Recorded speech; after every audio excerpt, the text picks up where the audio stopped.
revamped teams wrap up week 1 in the CFL. The Redblacks welcome the Elks to the nation's capital on a rainy day, hoping their new leadership will get them back to their winning ways. Well, Edmonton looks to build on their momentum from the second half of last season and kick things off with their first win in a season opener since 2019. Edmonton, Ottawa coming up.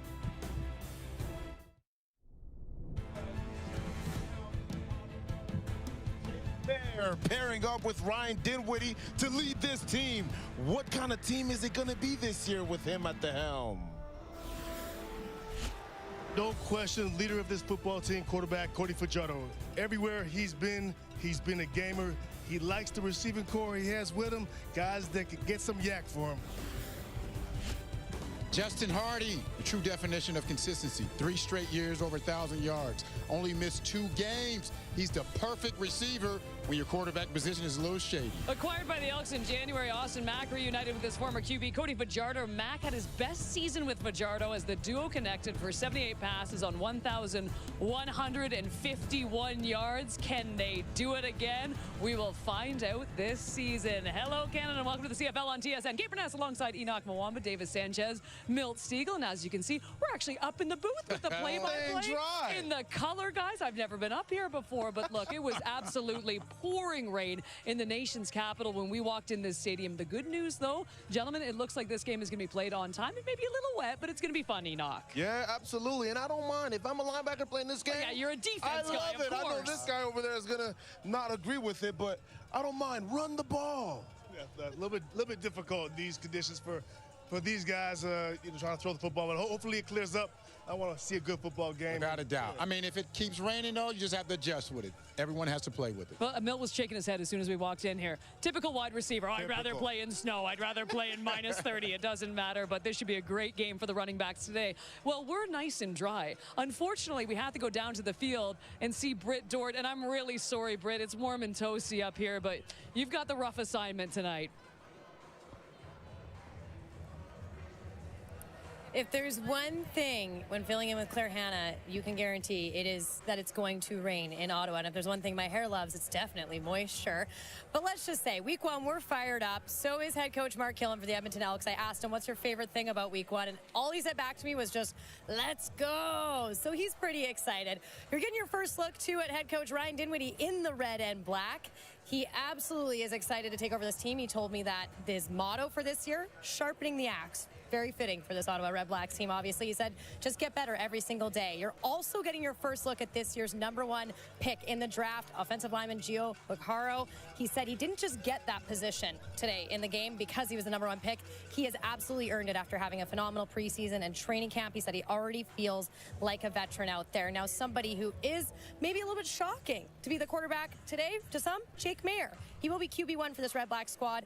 Now, I say shocking because he told me that. He didn't expect that coming to this Redblacks team. He said, of course you want it, but he knows there's great quarterbacks in this league. He said the reason he believes he actually earned it this time is because of his work he put in Saskatchewan last year, backing up Trevor Harris. He said, I learned what it takes to be a pro. I learned what it takes to be on a championship team. On the other side of the ball, you have Cody Fajardo. He's returning with the Edmonton Elks. That wasn't always going to be the story, though. He did tell me, I wasn't actually expecting to maybe come back for another CFL season. He said, the reason I did is because I felt like I had unfinished business in Edmonton and I wanted to come back. I feel great about where this team is heading. I also asked him, guys, what's your favorite thing about week 1 in the CFL? And he said it's the chess match between teams. You never know what one team's going to throw at another. You're just learning the X's and O's of it all.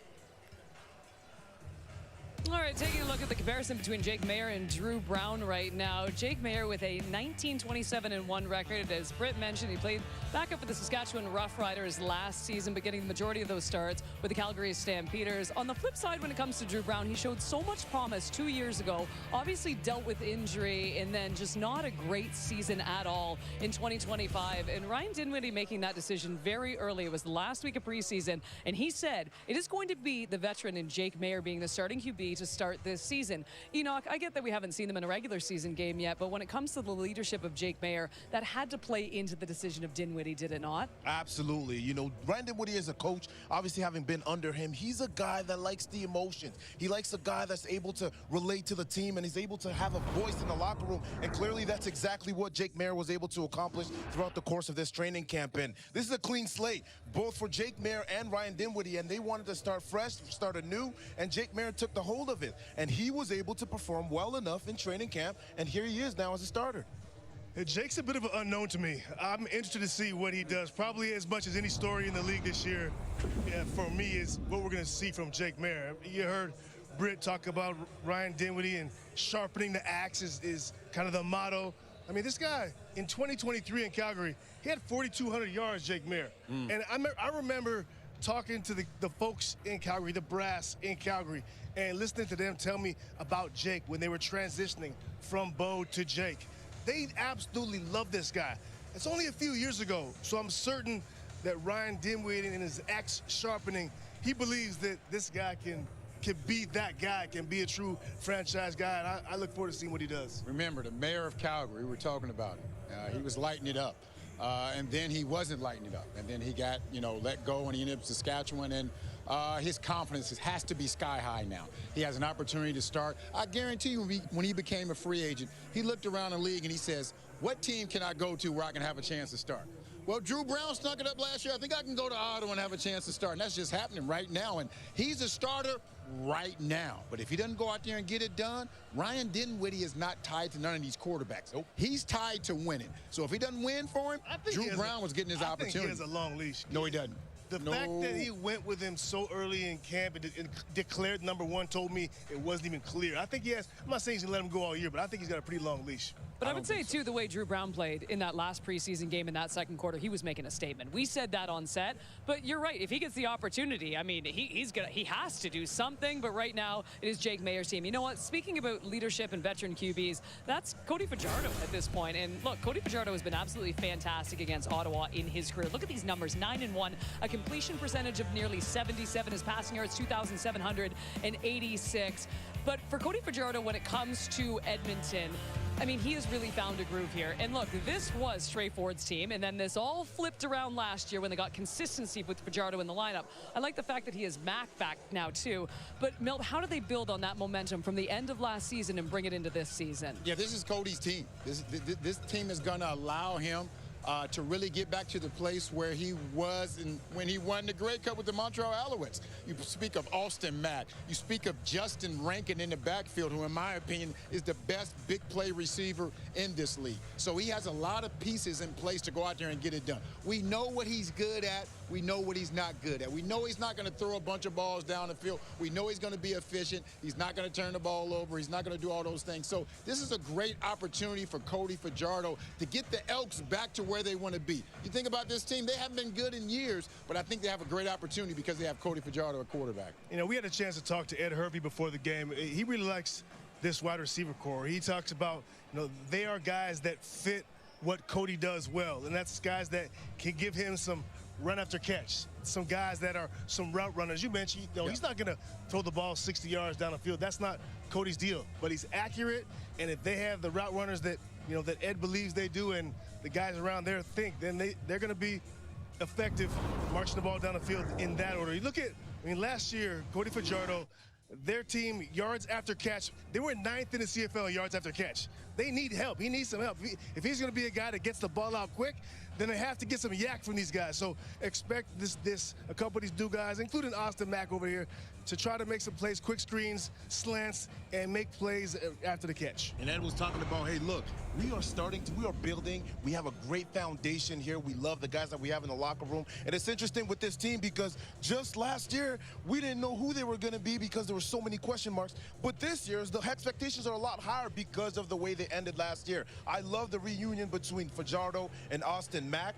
It is going to be amazing to see what they already have built out in Montreal, if they can recreate that out here in Edmonton. By the way, like watching Tim White last night, this is going to take a few weeks to get used to seeing these guys in these different uniforms.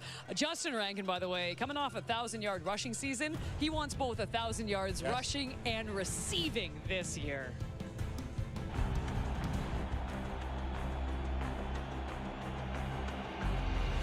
Justin Rankin will not be stopped. Rumble, young man, rumble. He just keeps going. Back to Rankin, a spin move, breaks the tackle, down to the 5, he's done it again. Are you kidding me?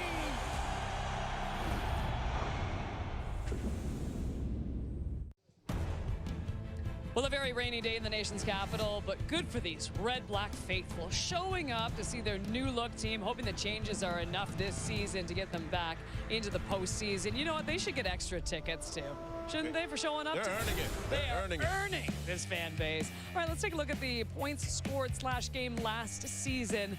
And look, it's pretty evident where these two teams ranked. As I said, they both revamped their rosters. We've got some coaching staff changes, but the Edmonton Elks, they were 8th in the league at 23 and nearly a half. The Ottawa Redblacks at 23.2. Now, here is Paul Lapalisse with Coach's Playbook on the turnaround for both these teams this season. Great to have Kate in the panel here. Really good day for football tonight. A little bit of rain, but we're going to overcome all that rain. But when I watch film of these football teams, say what things do they have to improve on? I came up with a couple of things for each team. Let's start with the Ottawa Redblacks. They are the worst deep ball passer in the CFL last season. They only had 13 explosive pass plays. What's an explosive pass play? 30+ yards. 13 was by far the worst in the Canadian Football League. No team had under 23. They have to develop a downfield threat, whether that's Eugene Lewis, Aiden Eberhard, Justin Hardy, because you have to be able to flip the field with explosive plays to make it easier to score. Now, for the Elks, one thing, dynamite player, Justin Rankin. Keep getting this guy the football. We talk about explosive plays. This is the most explosive player in the Canadian Football League last season. 17 explosive plays, 12 runs, 5 passes. He had a 90-yard run, a 74-yard run, and a 64-yard run for a touchdown.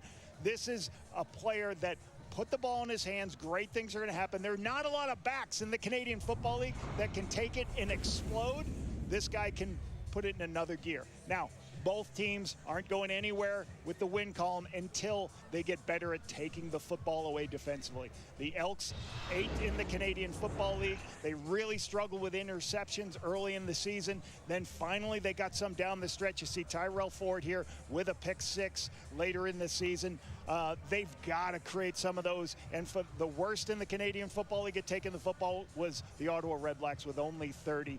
The reason those are so important is you're either going to score on defense, you're going to create a short field, or you're going to put your offense, you're going to hold that offense in a position where they can't score. Those things are going to be crucial to their success this season, Kate.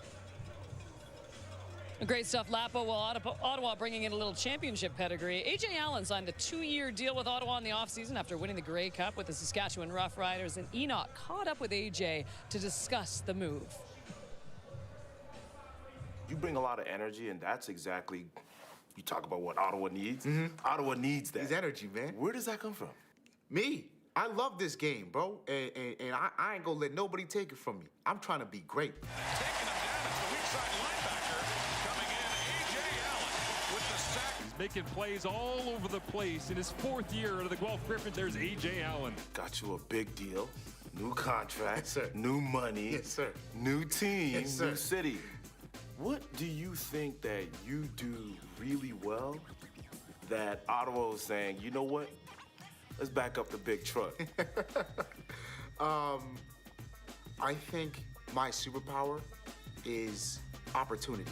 A.J. Allen this time steps underneath and takes it away. I played on the defensive line with Langston McKinda, who was a CFL draft pick, and Tavius Robinson. I beat them all in sacks. I just didn't get recorded for a bunch of them. It doesn't help when the guy... You gotta fight for your stats, man. I can talk, but there's no one to talk to, dog. I think my biggest superpower is opportunity. Whenever somebody has given me one, I have ran with it. I've ran hella fast, and I never look back. Every time someone's given me an opportunity to go on the field, I have taken it and ran with it.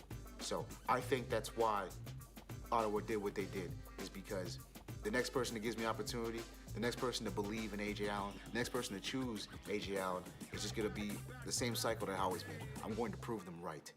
So what's this offseason been like? Because I feel like you're changing it up. Yeah. It's I've always tried to do something different each time, right? Work on a different. I'm with you. So this year, that's what it was for me. I decided to go boxing. One, it started with the cardio rise, right? I'm gonna be able to keep my hands where I want my hands to be, right? They're not gonna get outside the frame to a shoulder pad. They're gonna stay tight on the chest. My feet are always gonna be in balance, right? So I'm not gonna miss that tackle because I was in a bad position. I'm not going to do those things anymore. I've learned where to put my weight and how to be in a position in which I'm strong, but still able to move and be offensive and powerful. This is a new phase in your career. You've had Jameers, you've had Larry Deans, you had a Corey Mace who's mentored you as well and got you to where you are right now. New opportunity is on the horizon. I just love the way that you're speaking right now and the confidence that you exude and you bring in. And you don't have to do this a little bit more than I'm sure you've been accustomed to over the years as the guy with the money in the bag and the leader that you're gonna need to be. Give us a 30-second speech of what that first game is gonna sound like from A.J. Allen, the leader of the Ottawa Redblacks. It's gonna sound loud. Okay. It's gonna sound loud. It's gonna sound confident. It's gonna be letting people know that they stink. Live on TV. It's gonna be full of this, full of it. Because either way, no matter what happens, like I told you earlier, no one's gonna take this from me. I love this game. I get an opportunity to play this game. I cannot wait to be on a field. I'm born to do this. I am addicted to this. I can't stop. I don't want to either. And everybody in my corner wants me to keep going. That's enough for me. You're gonna see confidence. You're gonna see a kid having fun playing football. That's all you wanna see. It's a mic drop moment for me right there. I love it, man. Thanks for joining us, AJ. Absolute pleasure. And sitting down with this man, he had a lot of energy, You a guys lot have of something in passion. common, by the way. What is that, David? You both can't stop. But Oh, my yours gosh. is eating, though. But what I'm interested to see is how he's going to handle the new level of responsibility that comes with getting the bag, right? He's a contributor on defense in Saskatchewan, but now he's the guy. If things don't go right, he's the guy they're going to look to. So it's going to be interesting to see him all No, you're season right, long. and it's easy to when you're around a ton of stars. But 87 defensive tackles, by the way, too, last season. That was a career high for A.J. Allen. But I'm with you too. When you're the guy, a whole different level of pressure. All right, let's go to our same game parlay now, and let us begin with Milt Stiegel. What do you got tonight, Stiegel? Justin Rankin, Mr. 1,000, the best big play running back in the league by far.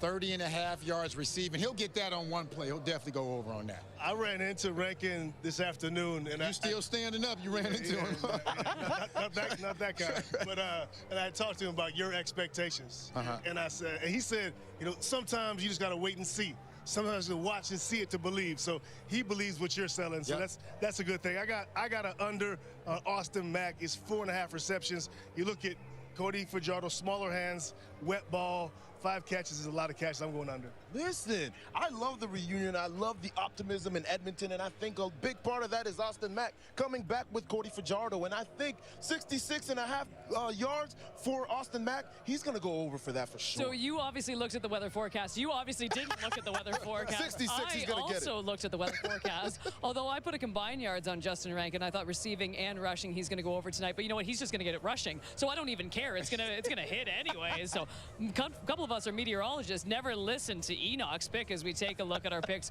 one more time tonight. And as I said, I like this except for Enoch's. Austin Mack going under 4.5 receptions. Great pick, Ches. Milt Stiegel, Justin Rankin over 30.5 receiving yards. That's minimal. That's nothing. Austin Mack over 66.5.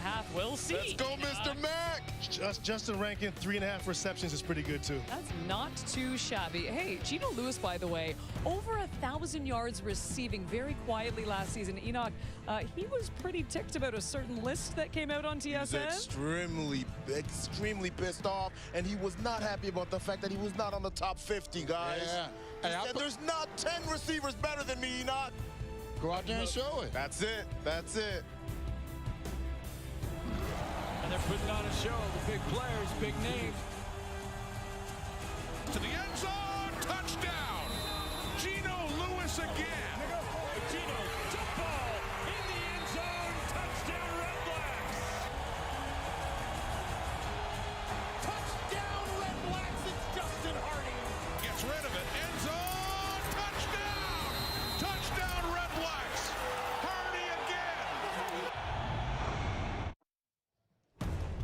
was a rough go last season for Redblack fans. After making the playoffs in 2024, they took a step back. But now, after making some big moves, they're hoping the postseason in the cards. Now, one of those moves bringing in Jake Mayer. Here he is with Britt. Jake, just first off, how excited are you to be back starting in this league? Super fun. Yeah, you couldn't ask for anything better. Get to play with these guys after a long camp. And, man, may the best team who executes get it done tonight. How much do these elements play a role in what you're able to do out there? Yeah, there's definitely some strategy behind it. You know, making sure that you're really conscious about your grip, make sure you have good ball security. But, man, at the end of the day, you just try to put it in the rear view as much as you can and just play hard. Thanks for this one, Jake. Thanks.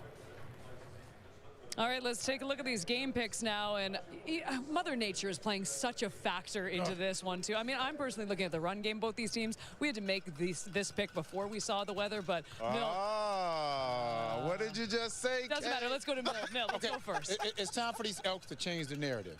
They've been hot garbage over the last 5 years. 25 wins. They started the season 0-2, 0-3, 0-9, 0-7, 0-2. They're about to change that. They're going to have their first victory tonight. The narratives have been changed for the Elks. It's going to be all about, first of all, to say it like this, I got the home team, I got Ottawa. But this is going to be all about the turnover battle. Because of this weather, that's going to be what dictates this. Defensive line is going to be huge. Behind Malik Carney, I'm not sure. We still got to see what Edmonton has, so that's going to be important. Robbie Smith's going to be key, and that defensive front for Edmonton. Yeah, absolutely, but it's hard to go against Justin Rankin. He's probably one of the most exciting players in the CFL today, and I believe in this hype right now with the Edmonton Elks, so I'm going to go with the Edmonton Elks as well. You know what? I love the momentum, too, for Edmonton, and it was like a switch that flipped last season all of a sudden, and so many things started happening, right? And look, you've got the continuity back. You brought in some big-time names, also their O-line, too. I mean, they have bolstered a lot of parts of this team right now. But I'm going to go with the home team. And look, for Jake Mayer, too, he's a veteran. Look how cool and calm he was in that pre-interview as well, too. I mean, nothing's going to faze this guy. But for me right now, I'm looking at this weather. And on the ground right now, the best person on the ground has to be Rankin. So if I could take it back, I'd probably make it Edmonton at this point. And Jake Mayer, I was saying how much confidence he had. This team has confidence in him. They made him one of their team captains. He's been here a month, and now he's a team captain. So he has a great opportunity to reestablish himself, go out there and show this league that he still is the elite quarterback. I'm excited to see what he can do. There's nothing better than a clean slate after having some tough seasons in the CFL. Well, and we've seen this with veteran QBs in the league too, right? And as they get older, sometimes they get better, and you know, they change all the personnel around them, and all of a sudden you've got yourself just a very solid leader under center. All right, let's take a look at our game picks one more time. Oh, we already have records? This is horrible. I'm doing horrible. I'm 0-2. Wow. Enoch, at least you're with me here. But Canada, you guys are 0-2 as well, but you're taking the Elks tonight. Milt, you're 1-1. And Chezzy, you know, we should never doubt your picks. I wonder why. I would doubt my picks. He's a better. All right, you know what? Kudos to all these fans that have showed up tonight. It was a downpour when we arrived, but guess what? Now it's still a downpour. I'm not even going to lie to you at home right now.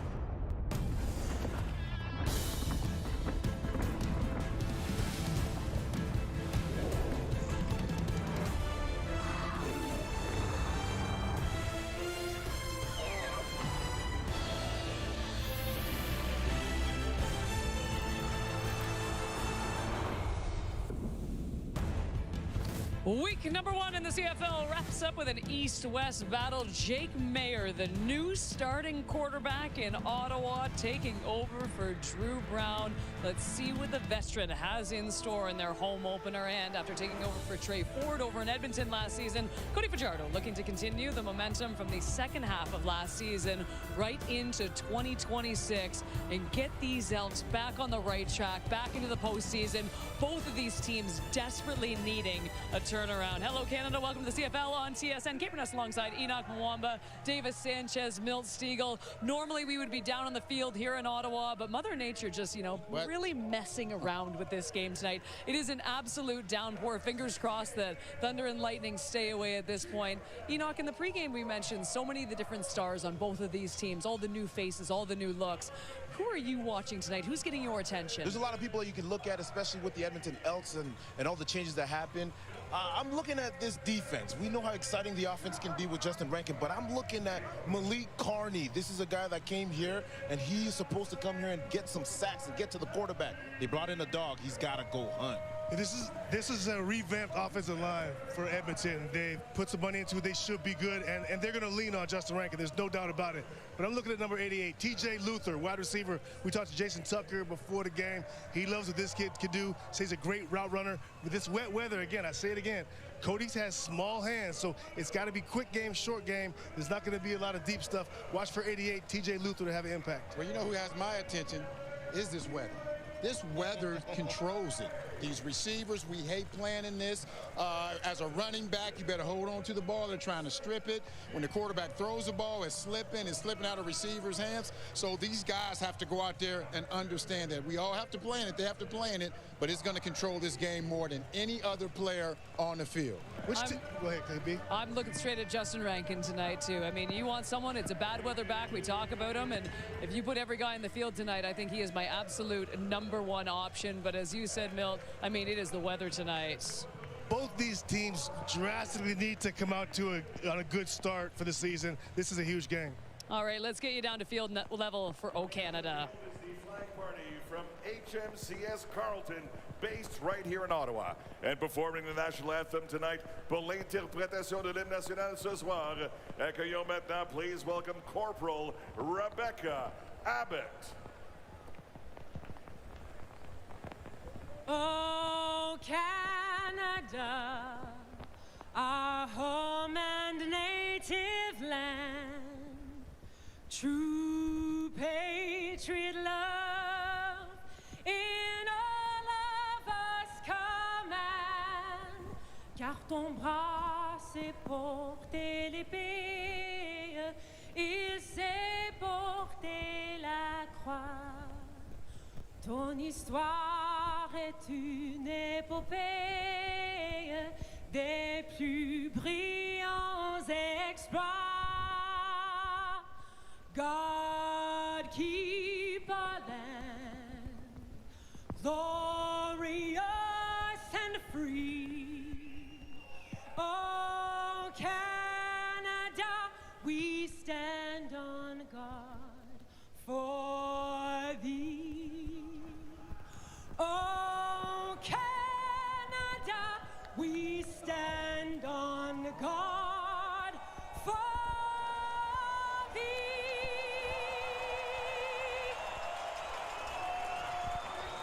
Well, you have to hand it to the fans that have showed up here today. It's pouring rain, but that doesn't matter to them. Kickoff with Marshall and Lapo coming up next. Rodney Brand of Grand Prairie, Alberta. This is your chance to win big. Thanks to Save On Foods' $1 million touchdown to win. If a kickoff is returned for a touchdown, you could win groceries for a year. If 2 kickoffs are returned for touchdowns in this game, you could also win $1 million. Good luck, Rodney. Let's get over to the guys calling it. It's Marshall Ferguson and Paul Lapalisse. Thank you, Caden, setting a new record here at TSN for the shortest toss from the studio to the booth, but that might be indicative of what we see from the aerial attacks here this evening in the nation's capital as we get a chance to see the drenched field at TD Place. Marshall Ferguson, Paul Lapalisse, and Britt Dordt field level 4 throughout the evening. Thrilled to be here with you to wrap up week #1 of the Canadian Football League season, and Jake Mayer could not be happier, despite these conditions, Lapo, to be back as a starting quarterback. Yeah, and Jake Mayer, interesting talking to him this week. He talked about he almost had a sabbatical year last year, backing up Trevor Harris in Saskatchewan, much more comfortable with the role. And for Cody Fajardo, the conversation with him this week talked a lot about, hey, I can have input in what the offense is going to look like for our team this year now that I'm the established starter. It is Mark Killen, the head coach of the Edmonton Elks, hoping to put an end to the playoff drought. It was pre-COVID 2019, the last time that Edmonton was in the playoffs, and Ryan Dinwiddie makes the shift over to the Ottawa Redblacks from the Toronto Argonauts. Won 2 Grey Cups, of course, with Toronto 2022, 2024, the 2023 CFL Coach of the Year.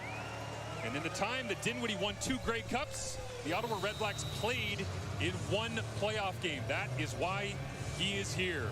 As the ball is on the tee, you see Khalil Pimpleton back alongside Daniel Adeboboye, ready to get things going. A short warm-up for these players, but the end of week number 1 is upon us as Pimpleton will get the touch from his own 12-yard line, crosses the 20, and will step out of bounds just shy of the 30-yard line.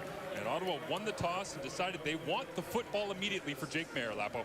Yeah, and Jake Maier, 5-9-1 and 15 starts last time he was a starter, and you can see, like, his completion percentage is, the last time he was a starter was 73%, 3,800 yards, 22 touchdowns, 14 interceptions. This is a quarterback that's got thrown a lot of footballs, a lot of experience. Ryan Dinwiddie was very impressed with him throughout training camp, made the decision. This is the guy who's going to lead our team. Elijah Collins lines up in the backfield alongside him, and he'll get the touch here on first down as Greg Bell not in the lineup, dealing with neck stiffness, and Collins, the extended handoff here, goes to the outside as we get a look at the Ottawa Redblacks starting offense that, again, does not include one Greg Bell, big free agent addition. Ryan Dinwiddie said, I need to be a more physical O-line. Well, what do? Enter Giovanni Vaccaro, Redblacks' first pick, the first pick in the CFL, an outstanding offensive lineman. Keelan White, 482 yards last year. Marshall, he's moved inside to the slot. Expect much bigger things from this second-year player from Montana. Robbie Smith digging in at defensive end for the Edmonton Elks. We'll get to that starting lineup in just a moment as flags fly on the second snap of the ball game. Jake Maier awaits the call from our referee, Andre Proulx, at the helm here. Offside. Ottawa number 7. 5-yard penalty. It remains second down. Eberhardt has the call go against him, so just his second snap from scrimmage after coming over in free agency from the BC Lions, and yeah, he's going for a journey down there at the bottom. You can see basically a hard count by the quarterback. He's going on 2. You got to time up your waggle. You always want your receivers to be a little bit farther back if it's a hard count, so you're not offsides. Arrogance, a 4-man rush in the wet here in the nation's capital. Hit as he throws, checks it down underneath, and Collins on second and long after the penalty pushed Ottawa backwards, will slide his way down around the 30, and the punting unit comes out, and it is a new punter as well for the Redblacks. Noah Getman in the lineup. Yeah, a little bit of pressure up front, and you only have to rush 4 players when Dino Boyd gets pushed back a little bit, but when you're in an extra situation, Edmonton just drops back and plays zones, forces the ball to be checked down to Collins and get off the field. Good stuff for the defense to start. New addition, Malik Carney, making his impact felt quickly as Edmonton came after it. Beautiful high spiraling boot. Drops all the way down after 55 yards of the waiting arms of Javon Leake. And the former Argonauts specialist returner gets spun out of bounds as Cody Fajardo takes the helm right from the very beginning here for the Edmonton Elks in 2026. Hoping to put his stamp on this offense as we get underway in Ottawa. Cody Fajardo and the Edmonton Elks last season, an opportunity for him to step in and try to reset the slow start that they had. Not unfamiliar for this organization, unfortunately, the last couple of years, but did just about everything he possibly could, including using his legs a whole lot just like that, and we expect more of that here tonight in the wet. Yeah, 319 yards rushing last year. Interesting stat for Cody tonight, 49 career wins. This, if he wins tonight, will be his 50th. But going back to what we talked about, like when you're the backup quarterback, you don't have a lot of say in the offense, right? The offense coordinator is going to have his say, but then also the starting quarterback's going to have things he likes. This season, he was able to impart some knowledge on some of the things he'd like Jordan McSinnick to put in. It should provide benefits for him. Justin Rankin gets the first touch of the ball game. They'll toss it to the outside and expect plenty of this evening as Rankin breaks one for a first down on first down, setting the tone for an Edmonton offensive line that is big and restocked in free agency, a gain of 15. Yeah, we got a little bit of bunch crunch. You got a bunch of people blocking down and then creating an opportunity to, you separate the defense blocking down and a little toss play to the outside, get Rankin the ball in space. Nice, easy 10-yard gain. Empty it out here, 4-2 underneath and spinning backwards. Did the ball come out? At the bottom of the pile, looks like Ottawa has it for now. No signal from the officials, but you see the direction all of the arms are pointing for the Ottawa Redblacks.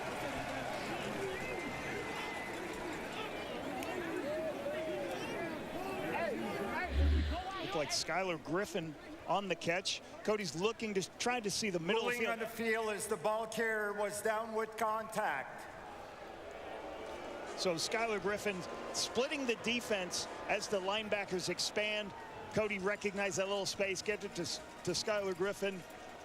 We'll see whether that looks like that ball's out a little bit early, whether that's a completion or I think it might be an incomplete pass here. Yeah, it looks like it was loose, trapped underneath.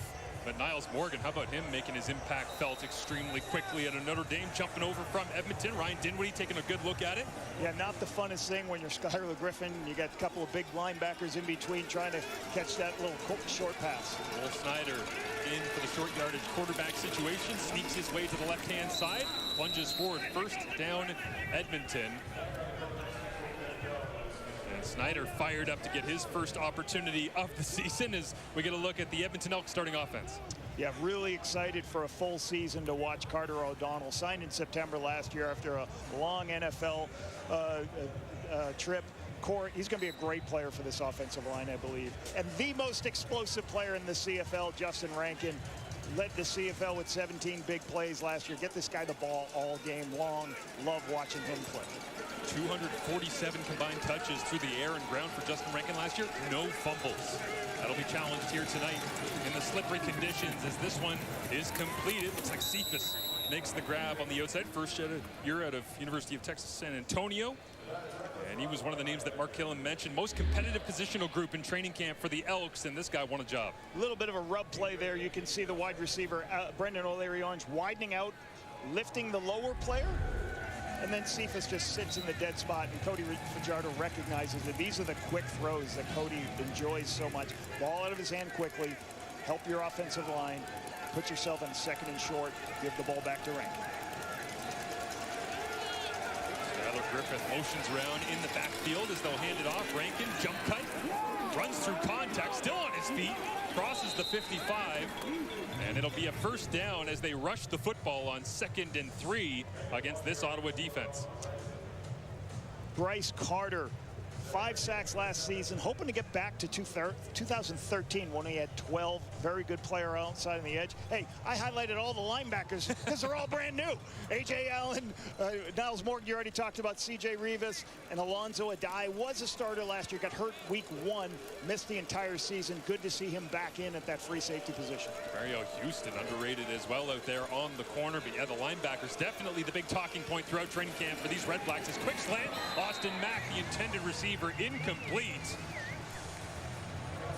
So this is what you call a protected run play. This is a pass built off the run. You're going to get pressure off of this side, and Cody's already seeing it. He sees it peripherally, and he goes, okay, well, I have a player on a slant in that space, so I can now just disregard the run play, throw the ball on the outside. Just missed Mack a little bit, just a little bit too far inside.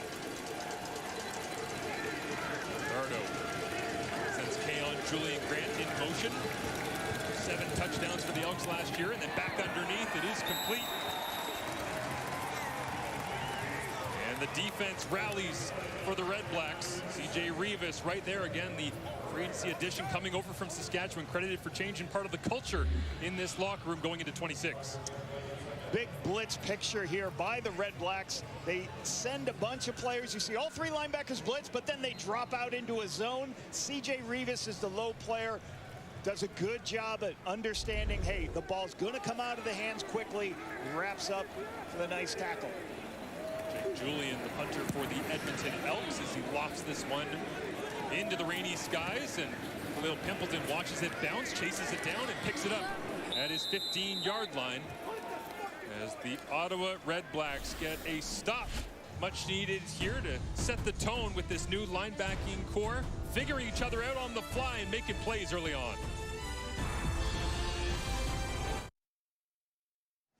The Ottawa Redblacks knew that they needed changes going into 2026, and whoa, That is a haul that you see in front of you. We already talked about it. The defense, they want to get better defensively. 3 brand new linebackers. Go out and get A.J. Allen, one of the high-priced free agents gives them a national starter.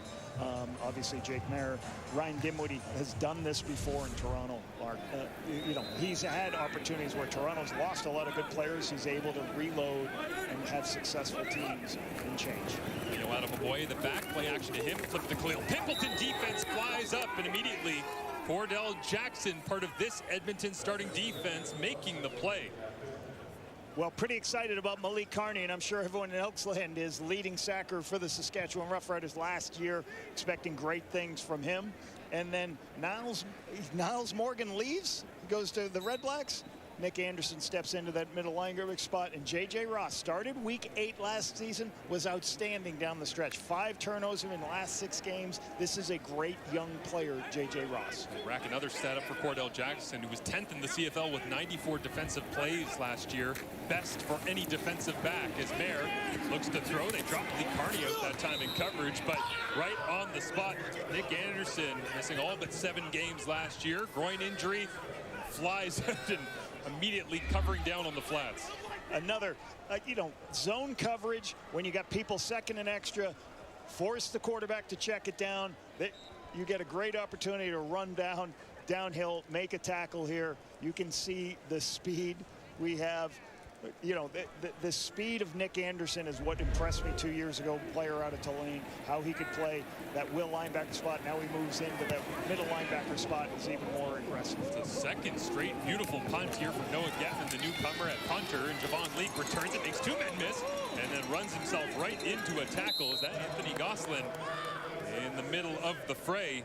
It looks like it was in his 9th year out of Sherbrooke, one of the only holdovers from the 2018 Grey Cup team as we see Edmonton and the way that they shook things up this offseason. You might notice there's a lot of connections to one team on the inside of the board. Obviously, we're talking about the Hamilton Tiger Cats with Brendan Bordner, Coulter Winbancy, Jordan Murray, even Brendan O'Leary-Orange, who had a really good year with Hamilton last year. So a lot of guys coming in. Taylor Powell coming in at quarterback, but the big one I'm looking forward to is Austin Mack at wide receiver. Talk more about that as the game goes on, but Mack, and on cue, his connection with Cody Fajardo back in 2023.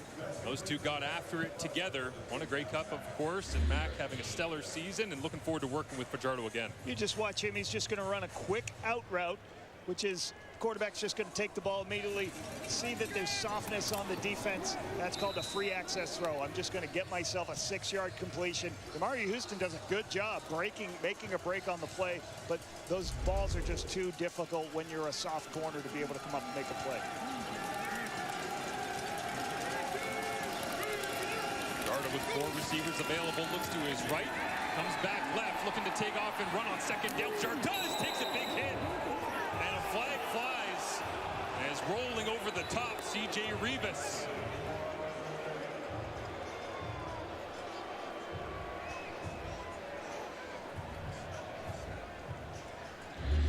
Defense is doing a pressure on the inside. You can see a blitz and a little bit of twist. Cody feels it, has to start scrambling. He doesn't slide till late, so that puts C.J. Rivas in a difficult spot. But I think this is more of a blow to the head than it's a late hit on the quarterback. I think that's what they're going to say, that this was a blow major to the head. foul, roughing the passer, contact to the head of the passer. Ottawa number 8. It doesn't matter. This is a 15-yard penalty. Automatic first down. It doesn't matter what you do in football. You're not allowed to hit a guy in the top. You can't hit a guy in the head, right? That's just not allowed in the game. So unfortunate. C.J. Reeves going to make a play, and difficult for him. So Fajardo shakes that one off and goes back to work with a fresh set of downs from the Redblacks 27-yard line. Blitz is on. And they had a running play called, and somehow Rankin danced his way out as flags fly everywhere. And Rankin inside the 15, jump cuts back again, down at the 10, and now they'll sort out the myriad of flags. We don't have enough flags flying to towel off the field the way that it is tonight, but Well, there's a big pressure coming. You see Bennett Williams is going to come into your screen and blitz. The receiver misses him, but Justin Rankin makes him miss. Then bounces outside, then makes somebody else miss, and then gets this huge main, cuts the weak arm, actually breaks across the grain. This is a huge play when he should have been stopped cold right in the backfield. There you see a face mask is what's going to create the first down opportunity for the Elks. The second foul is a face mask on Ottawa. We're going to go up 5 yards, automatic first down. So there's a holding. There was a holding by the Elks and a face mask, so it's a gain of 5 and the first down to put them just outside the red zone for the Elks. But an amazing run by Rankin. That's just why he's so fun to watch, his ability to move laterally and then get north-south. Mark Gillum, head coach, watching on alongside receivers coach Jason Tucker. And I wonder if Jabari Arthur, that we saw pre-game, former CFL of the Calgary Stampeders, is going to take credit. He's the running backs coach here with Edmonton. I think Rankin gets all the credit on that one. We'll see what he does here, catching it out of the backfield and shooting down low that time. Safe, smart, trying to do anything to get Rankin down is Mario Houston. Really smart here as Justin Rankin, he leaks out into the flat. The defender covering him starts to cover Bennett Williams. He's like, nah, I'm going to go to Cody Fajardo. Well, Cody just says, all right, you're going to do that. I'm going to throw it on the perimeter. But good rally. Mario Houston's right there for the tackle. That's what you got to do against Rankin. Wrap him up, get in front, force him out of bounds. Big play early on here for the Redblacks defense. 2nd and 8 from their own 20-yard line, trying to force a field goal. Importance based on the weather this evening and how valuable points will be as Brendan O'Leary-Orange makes the grab and immediately tackled Niles Morgan right there. A.J. Allen, his running mate in that linebacking core, never far from the play as flags fly. Let's see what happens here. This was a quick throw by Cody. Probably not going to get you anywhere close to the first down. Major foul, face mask. Ottawa number 1, 15-yard, a full 15-yard penalty and a first down. So Niles Morgan on the tackle had another face mask. We'll see if we can get a picture of it. Costly one for the Ottawa Redblacks. As I said, 2nd and 8. Throw was underneath, and then in the process of making the tackle, as Carter O'Donnell down on the field getting looked at by the training staff. So this will be the first trip inside for the Elks into the red zone, which is, you know, an interesting stat about the red zone. One of the best teams in the CFL. Here, I think I got a better picture of the face mask here. There it is right there on Austin Mack, right? Puts his hands, knocked him around. Okay, so Niles Morgan on Austin Mack is where the face mask happened. But this team is the best in the Canadian Football League last year, Marshall, in the red zone. The most highest touchdown percentage. They just didn't get here a lot, right? They had the least amount of trips. So expect this team to be dominant again in the red zone this season. Last year in the CFL, 60% of score zone trips resulted in touchdowns. That's the highest on record since tracking began in 2008. Edmonton, little option look this time from Fajardo, who puts the shoulder down. And Rankin wishing he could get the pitch on the edge, but well defended by the Redblacks. Alonzo Adai. Well, when you start running option plays, you don't have an answer. It's hard to have an answer for the quarterback. You're going to have to bring somebody else. And watch Alonzo Adai. Recognize it, starts running downhill. He's the second player to be there. Good play by the Redblacks. A.J. Allen, Alonzo Adai in a good position to handle that option play by the Elks. Mark Cordy is in at center, by the way, with Carter O'Donnell, the left guard, going to the sideline. Means that the original starting center, David Beard, slips over to left guard as Fajardo looks into the end zone and just past the outstretched arms of his intended receiver. Running through the back of the end zone, I think that was Keon Julian Grant. That was KJG. Had 7 touchdowns last year, led Edmonton, but off target this time for You're CF7. Always looking to see what's in the middle of the field. If there's never somebody in the middle of the field, there's no free safety, what are you going to do? You're going to have a post player right in the middle of the field. You throw it right through the goal post, just a little high for Keon Julian Grant. You can see Cody's there. Wish he had that throw back. There's a lot of space in there. You can get inside position. He just missed the throw to Keon. Vincent Blanchard out for the 12-yard field goal attempt to put the first points on the board in the nation's capital. It's up, through and good. And Edmonton, who won both of the matchups against Ottawa last year, with nearly 70 combined points between the two games. Oh, they get the first 3 in sopping wet conditions. Gail Julian Grant that close to his first of 2026, but the wait continues.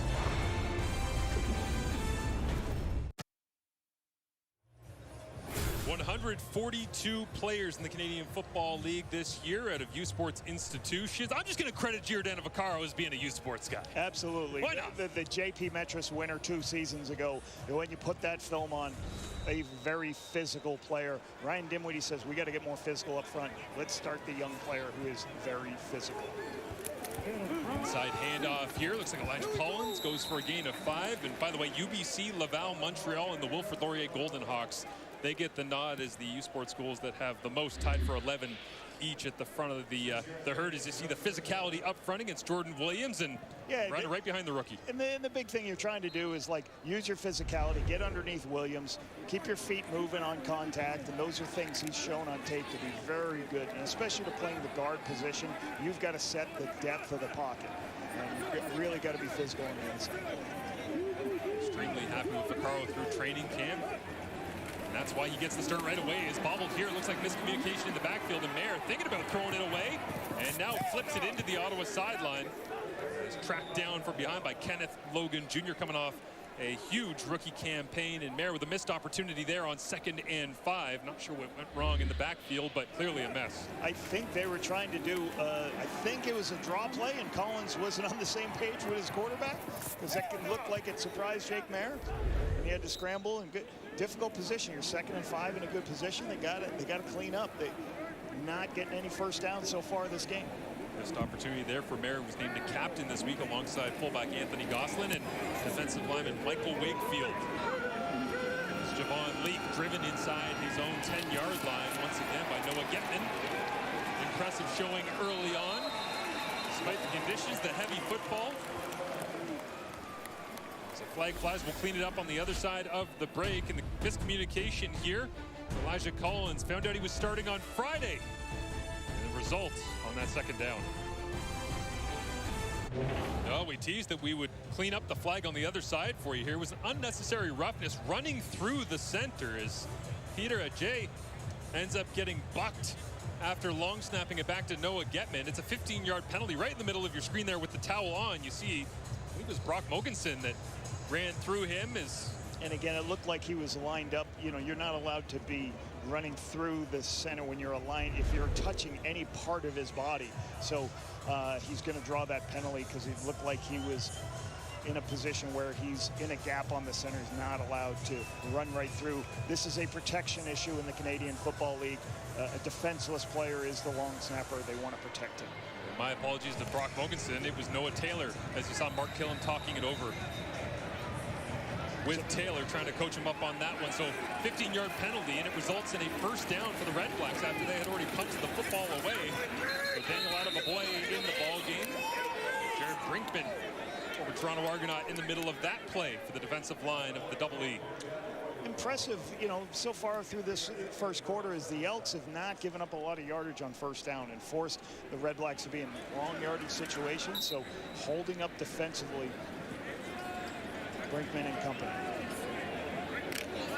Jake Mayer with 2nd and 7. In plus territory. Drenched, Mark Killam watches on as his defense digs in. They'll send pressure. Looks like they were in the 1-yard restricted zone, and pass is incomplete. But it should go against the attacking Elks, despite celebrations on the back end by Kobe Williams. Really good play by Kobe Williams, but that's going to come back. Number 20, 5-yard penalty. We'll replay 2nd down. A little bit of pressure on the outside. Kenneth Logan Jr. Okay, you'll see Kenneth Logan Jr. trying to blitz off the edge, and he just doesn't time. He ends up in the neutral zone on the hard count, but good job by Jake Mayer on the hard count. Nullifies the nice play by Kobe Williams knocking the ball down. 5-yard penalty, 2nd and 7 becomes 2nd and 2. No Lewis, the lone receiver at the bottom of your screen. They'll run it his direction as Adeboboye puts a shoulder down, and into traffic. He bullies his way across the 40 for a Redblacks first down. Love Daniel Adeboye. 386 yards on 70 carries last year. Outstanding special teams player for this organization. A team that's lost a lot of their leadership in the special teams. They get Daniel Adeboye last year. Been an outstanding addition to this Redblacks team.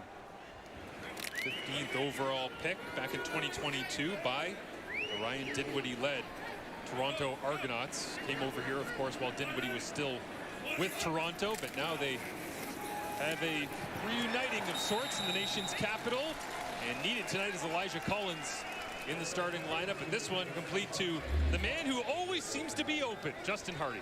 Watch Justin Hardy here on a simple slant, and he gets a little bit of he doesn't have much of a cushion, and he gets contact as he's about to make this play by Kobe Williams, but great concentration. That's what you need when your catches are coming with contact. You got to make sure he brought the ball into his body a little bit to protect the football. Nice catch by Justin Hardy. Hands it off. Adeboye once again going nowhere. The Elks defensive front stands tall. Robbie Smith in the middle of that one, and Kobe Williams coming down as well. The 1 quarter of play. The rain starting to ease off just enough to open up these offenses, as neither of these teams slowing down despite the conditions. Excited to be back on the field, taking competitive reps, looking for their first victory here in 2026. The numbers after 1 quarter of play here in Ottawa.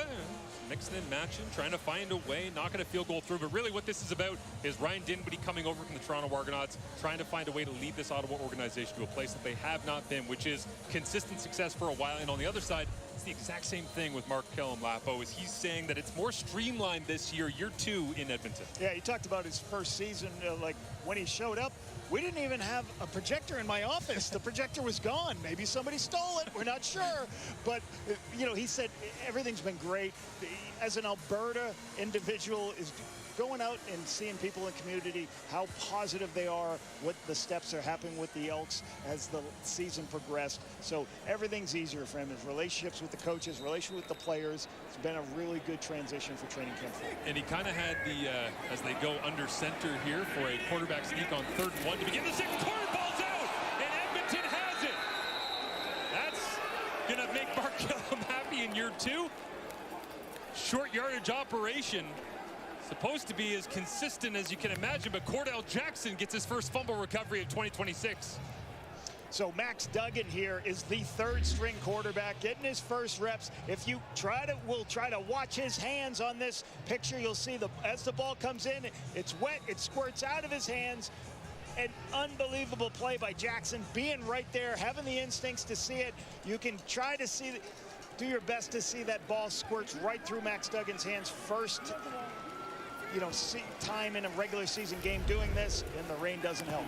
Cody Fajardo called run play on, throwing away from it, little slant route as Mark Cordy loses his helmet in the background. And by the way, Mark Cordy not getting the start in this ball game. He played 100% of the snaps in each of the last 3 years.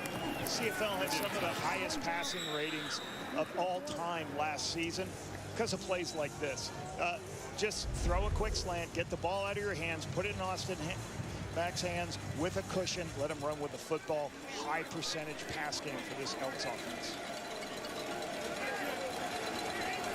Fajardo directing Austin Mack to his right alongside Keon Julian Grant. 1st and 10, 3-0 lead for the Elks. Check down underneath, Justin Rankin, and incomplete.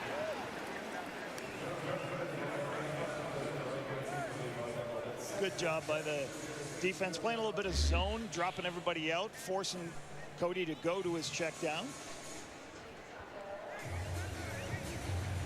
Has trouble. Couldn't see the ball. Couldn't get his eyes right, or couldn't see it. Yeah, that's a tough one. I think the lights right in front of us here in the broadcast booth might have interfered that time. Well, if you can't see it because it's in the lights, what do you do? Put your hands on the lights. That's where the ball is. It's a little coaching point for all the young receivers out there. Said than done, but I agree. It's Fajardo 6 and 7 with the Elks last year. Will face a blitz this time coming off the edges. Spins out to the left. Bennett Williams. Slippery Fajardo gets away. Pump fakes and now gets wrapped up from behind, up high, and folded to the turf in front of the Edmonton bench that's all the way over on the far side. What did we just see? The patented Cody Fajardo spinning around, spinning to his right, makes an escape. There's a zone pressure look by the defense.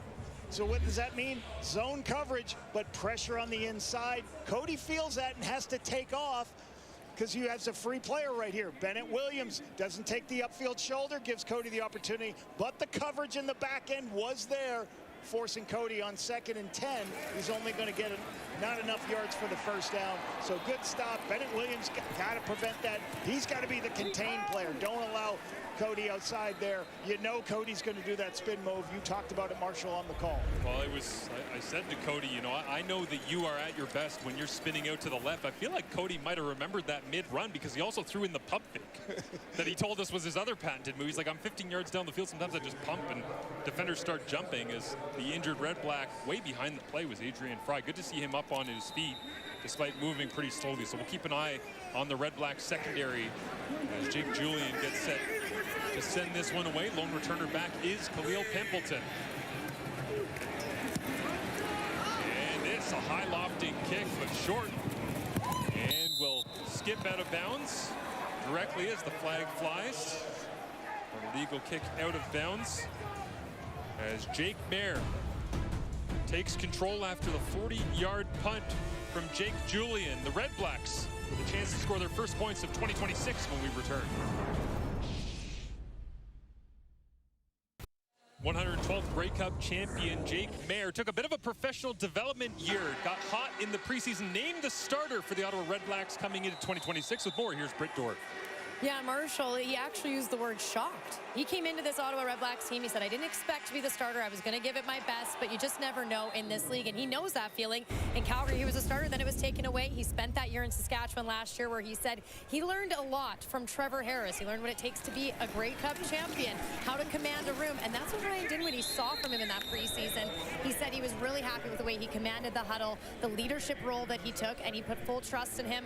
Interesting to see what's happening out here tonight, guys. We don't know if it's elements or what's playing a role, but interested to see how much longer Jake Mayer has this ball in his hand. I thought it was great in the pregame, Brett, when you said to Jake, how happy are you to be back out here? He's like, couldn't be better. I'm like, Jake, it could.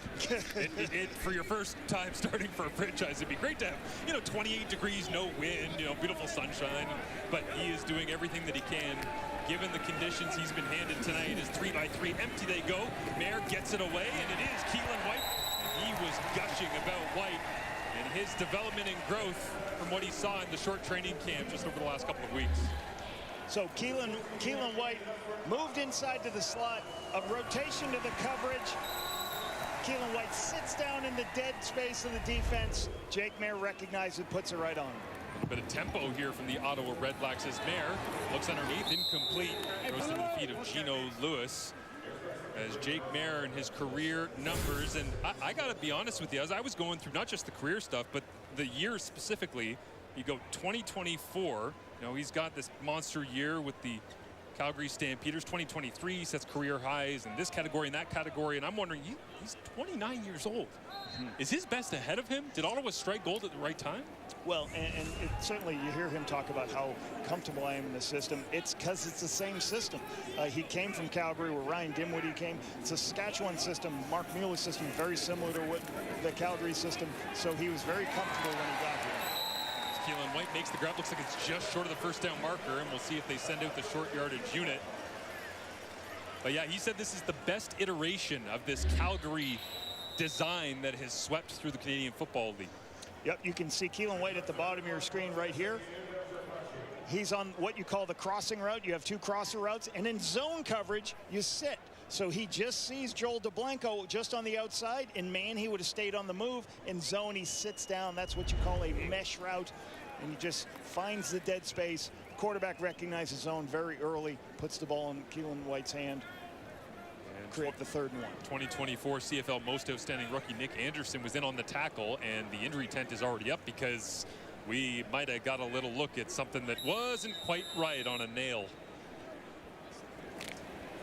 Let's see what happens here on the tackle. It's 3rd and short. 7th in the CFL was Ottawa last year. They handed off from the gun and going backwards. And this is one of those interesting trends that Ryan Dinwiddie brought with him from Toronto in terms of being under center. Last year, the Argonauts just 38 under center snaps. That's 3.7% of their snaps, the lowest rate in the CFL. And Toronto fans were constantly saying, why are we under center in short yardage? Why are we in the gun? Why are we handed it? Well, it's here in Ottawa. It's going the other direction. Edmonton football.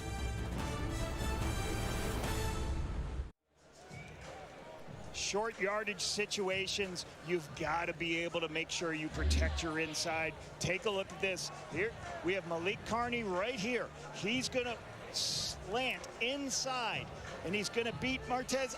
He's going to beat the tight end and force the back to stop his feet on 3rd and 1. The back cannot stop his feet on 3rd and 1. One of the reasons you like to go from the shotgun, not from the shotgun in those situations. But great by Malik Carney. Right across the face of Samuel Carson, and so on 3rd and short, Edmonton re-earns possession, and the crossed arms of Ryan Dinwiddie watch on as the Elks will face 2nd and 9 in this Redblacks defense. Man, what a turnover would do for them here in the 2nd quarter to try and breathe some life in field position. And Marshall, we talk about, you say, well, why do sometimes you go on 3rd and 1 and instead of, well, you may not be really happy with how your quarterback has just fumbled the ball. So you're going to go, hey, we're going to go, we're going to hand it back. We got to handle our gaps, and that can turn into an explosive run sometimes. The shotgun runs. Man rush. Fajardo loads it up on 2nd and 9, and up in the air, caught down to the 10-yard line. It's hauled in by T.J. Luther in his first year at a Gardner-Webb. Beautiful throw on the perimeter. You got to go up and make the play. But what I want you to watch right here is watch the corner is low, Shakir Brown, and then the halfback's high. They've got a deep throw on the outside. Because Brown's so low, not backpedaling, Cody sees it right away. Then you've got the jump ball here by Luther, because Lucent's in a good position, but Luther goes up and takes the football away. That's a great explosive play. Gain of 39. Now Fajardo is hunting for a touchdown to Austin Mack, extending for the end zone, makes the grab, and the pair of Fajardo and Mack back on the same page and back in the end zone in green and gold.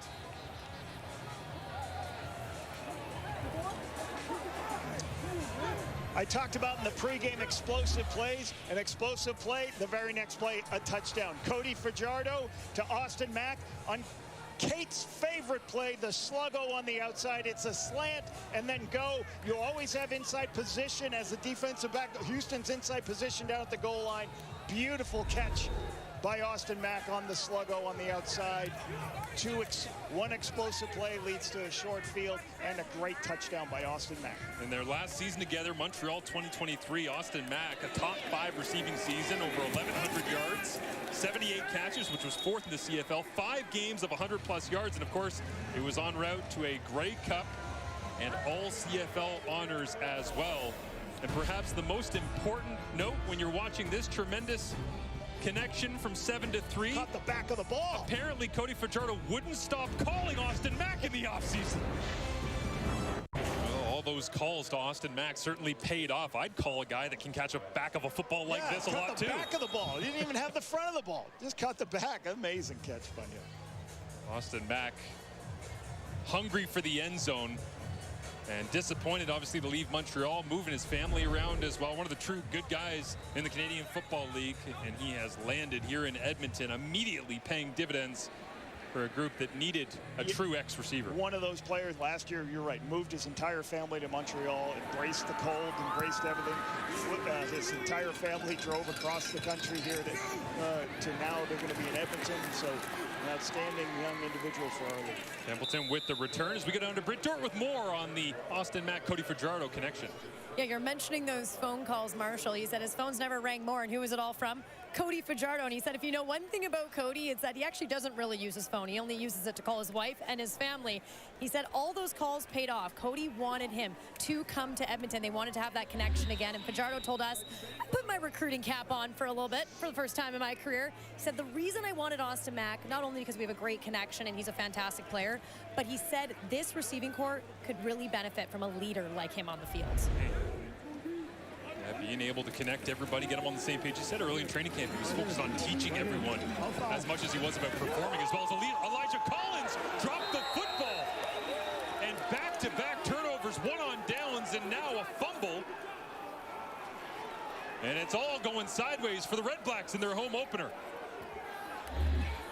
Good things happen when you run to the football, and when you're there, especially in conditions like that, go ahead and take a shot on your way by. You can see it right there. I believe that was at DeBlanco on that first push, knocks the ball out. Excellent play. You got to go take a play for the football. You can't have the ball below your elbow. Not great position by Collins. Big stop by the big turnover by the Redblacks again.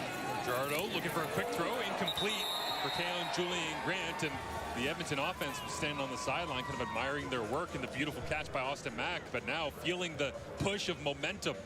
Takes them back onto the turf here and trying to add more points onto the board before we reach half. Well, we've had 3 turnovers in this quarter, right? We had the quarterback sneak fumble, we've had the turnover on downs, and now we've just had this turnover, and the ball's now in the short end of the field for the Elks.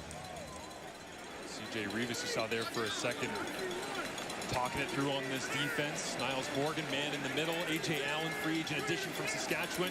The Redblacks send pressure. Fajardo feels it, fades away, gets it away. Rankin with blockers out in front. They set up a screen. He's got an opportunity and a good tackle by Niles Morgan. If he doesn't wrap up Rankin, that's another 6 for the Elks. So we got a screen pass here. Good call into the blitz. What do you want to do when they're blitzing? Call a screen pass. But what I want you to watch is Carter O'Donnell right here. Watch this guy. You want to play defense in the Canadian Football League? Yeah, when you're a defensive back, you're one of those little guys going to make the tackle. Watch what happens right here. Boom, boom, you get knocked over. Brian, like, that is not an easy thing. I think that was Brian Cole that got knocked over by big Carter O'Donnell. Fajardo just in behind, trying to settle his receiver, Kale Julian Grant, into a soft spot in the Redblacks defense, but it hits the turf. Yeah, you see big O'Donnell there making the move downfield. Gain of 23 on that explosive screen pass, by the way, for Justin Rankin, and he continues to add to his receiving prowess. Said he wanted to go 1,000 and 1,000 if he could this year. Off to a solid start here this evening. Closest would have been Andrew Harris, I believe, in 2018. Missed it by about 70 yards receiving. I think it was 920. It was great, too. We brought up to Austin Mack. Well, you know, Justin Rankin's getting all these touches and all this attention, and Austin stopped us and said, hey, first of all, Justin Rankin is unbelievable. He should. Yeah. Yeah. Should get every touch he possibly can in this offense. As Fajardo looks over the middle, crossing route is open, big stick. As Brendan O'Leary-Orange, the big body free agent acquisition from the Tiger Cats, hangs on to that one, but short of the Sticks field goal unit with Vincent Blanchard comes off the sideline. Sometimes protection can help you, you know, protect your secondary. There's an open receiver. Austin Mack is open on this play. It just happens a little bit too deep, and then they have to go down to their check down to Brendan O'Leary-Orange. They had the throw to Austin Mack. It just happened so late, and the push by the offensive line forced the ball underneath to Brendan O'Leary-Orange.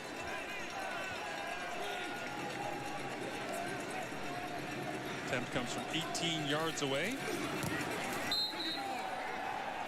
And spinning sideways through the uprights here at TD Place.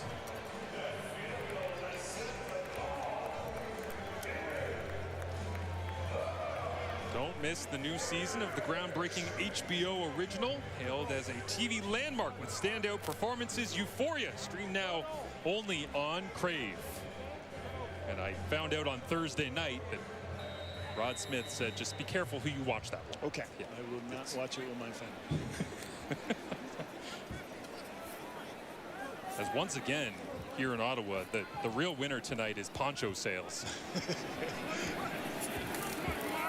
As Jake Mayer looks left, comes back to the right, gets away from Robbie Smith and slides his way down just shy of the first down marker. Fans want a flag, as DeBlanco doesn't see anything wrong with the contact that he made, starting weak side linebacker. Something you don't see often from Jake Mayer.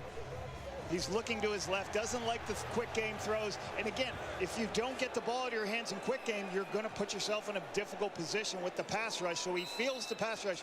He's now got to take off and go. Scrambles up. We'll see what happens right here. We get a little bit better. I can't tell whether there was a blow to the head or not. Officials didn't seem to think it was. Oh, there it is. Yep.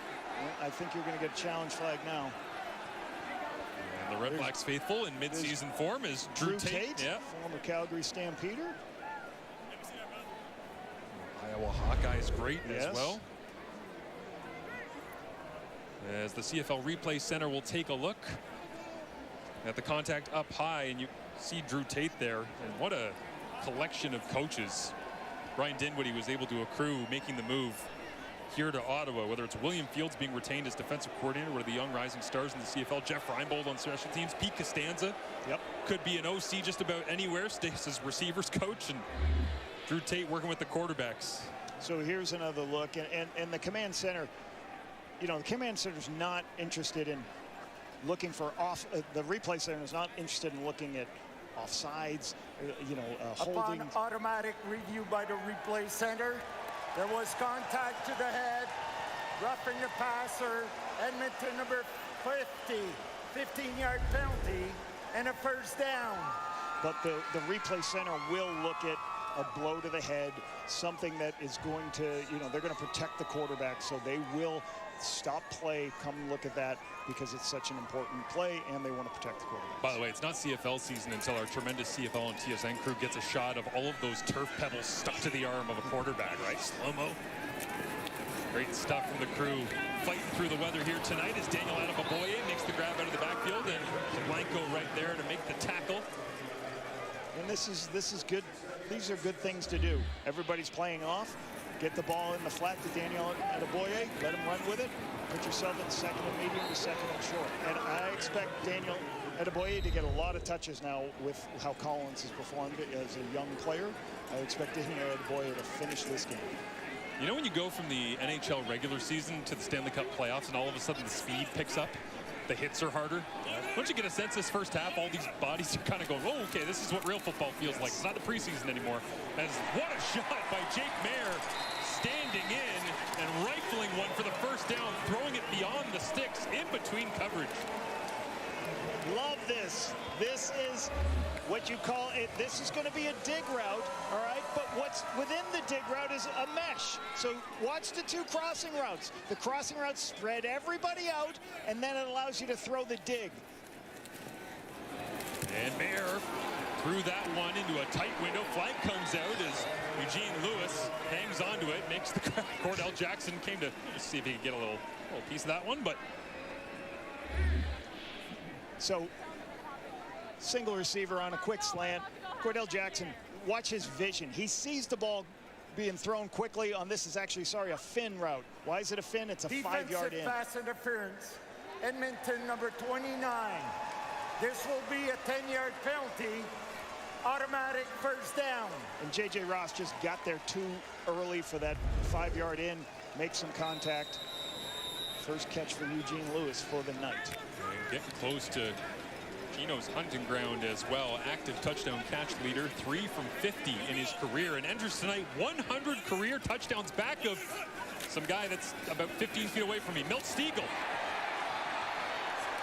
As the handoff inside, and Adebaboye churning the yardage here. Fresh set of downs once again, deep inside Edmonton territory. What I want you to watch here is Joel DeBlanco is going to show up here, and then he's going to work for a little bit of width. He's going to try to contain for the quarterback. And also, the defensive end's trying to contain for the quarterback, Malik Carney. Two players do the wrong thing. They're both in the wrong gaps. They're in the wrong spaces. That allows that ball to be thrown right up. That ball's be run right up in the middle of the field. Two people in the wrong spot, Marshall. The Ottawa Redblacks trying to get points on the board before half. They trail 13-0. We've hit the 3-minute warning here in the nation's capital. Panel coming up at halftime. Enoch wants to talk about this wild weather. Milt likes the connection between Cody Fajardo and Austin Mack like it's 2013. Ches likes the run defense from the Elks. And you know what? I am never leaving the booth. This is the best vantage point I have ever seen a CFL game. That's where it is. And where it all Lapo, happens. you know it's a great day when I can say the word sluggo. Yes. I was thinking of you, Kate. Thank you, Kate. You know what? Enoch's going to come over in the second half and just call the second half. Call with a couple us. defenses. They'll Let's hop go. in. Chesy's been eating all the snacks in the booth here during the first half. Jake Mayer loads this one up, rifles it in to Justin Hardy. Flag flies in the backfield as well, and I think Malik Carney might have got flagged for a hit here. Oh, actually going to call it against the Redblacks, it looks like. As Ivy against Malik Carney. The former Elk against the new one at that offensive tackle defensive end matchup. Holding, Ottawa number 50, 10-yard penalty. We're gonna replay first down. You'll see right here, Malik Ivy, as he starts to retreat, he opens his hips a little too early, and then that right hand goes outside the framework of the body and pulls Malik Carney down. He's got to make sure he keeps his shoulders a little bit more square and just keep running him upfield. Keep him away from the quarterback, run him upfield, don't turn your shoulders. Marquez Ivy played 95% of the snaps for Edmonton last year. This went high in the air, and Gino Lewis just couldn't get his hands on it. Flag flies. Tyrell Ford in coverage. Defensive pass interference. Edmonton number 30. The ball will be placed at the 1-yard line. Automatic first down.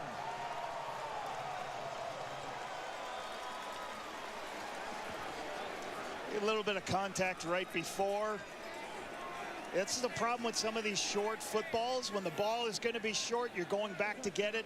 Terrell Ford is in a good position, but when the ball's short, he ends up just bumping into Eugene Lewis. That call's probably going to happen every time, because you throw a bad ball and then you get rewarded for it. It's sometimes a bad thing with pass interferences. In the gun from the one. Adeboboye leaning forward towards the end zone. They'll say he's down shy. Did not break the front. Second down. So this is an interesting situational football thing. So you've already fumbled a snap, right? You're 2nd and 1 here. What are you going to do? You're going to put your big people in, but are you going to do another quarterback sneak? That's what 95% of the time you should do, but they've had problems with it. They're going to have Jake do it, or are they going to hand the ball back 7 yards? It'll be interesting to see what J.C. Sherritt thinks happens. Defensive coordinator, the Elks right there. And they stay in gun. Bear takes the snap, hands it off, Adeboboye drives the legs. Touchdown for the Canadian, the first points for the Redblacks in 2026.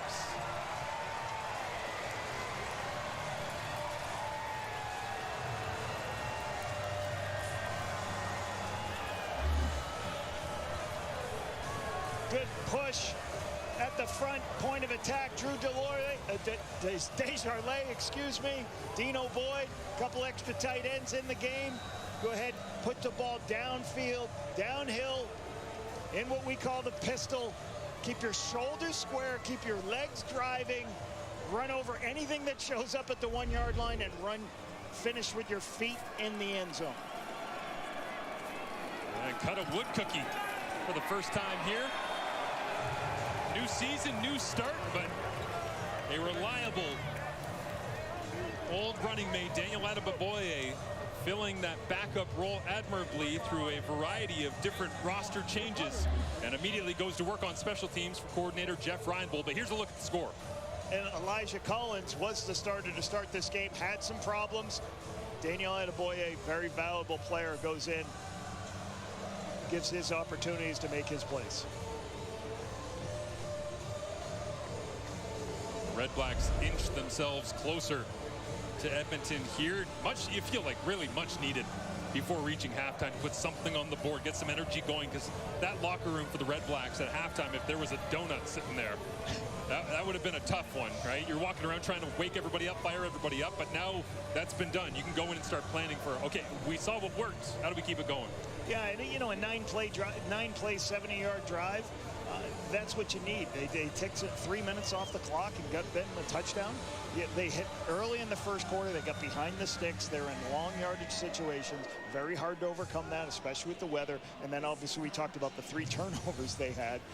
They're actually in a pretty good spot, 13-7, with so many turnovers in the first half. Jake Mayer, 10 of 12, 64 yards, no touchdowns, no interceptions as it stands right now. And he said the Ottawa fans will see someone who's prepared, plays with accuracy and intention, and when the intensity rises, they'll see someone who keeps his poise. We'll see if the rest of this roster follows his lead as we head towards the second half, but work to be done.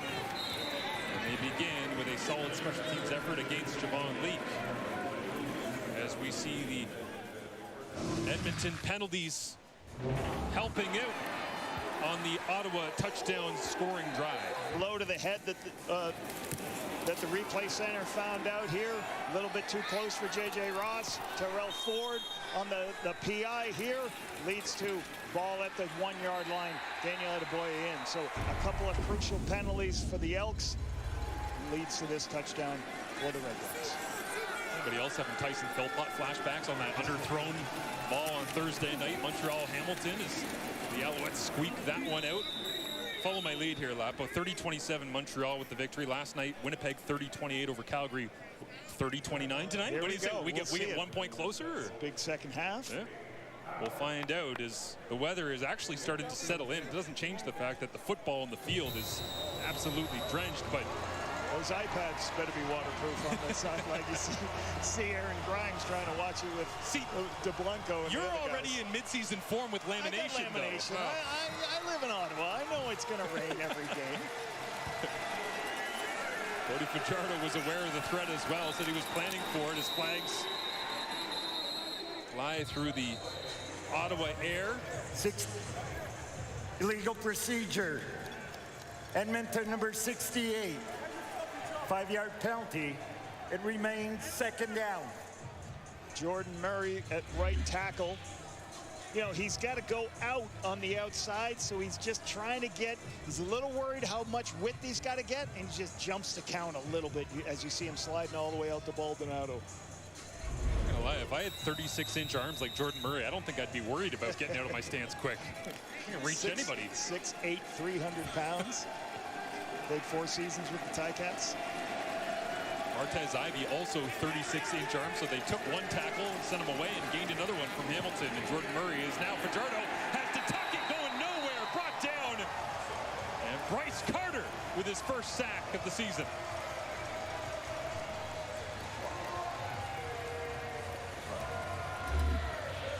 Bryce Carter, you're going to see there's going to be a little bit what you call a twist. While you're doing this, you're trying to get the offensive line on different directions, and you can see what happens.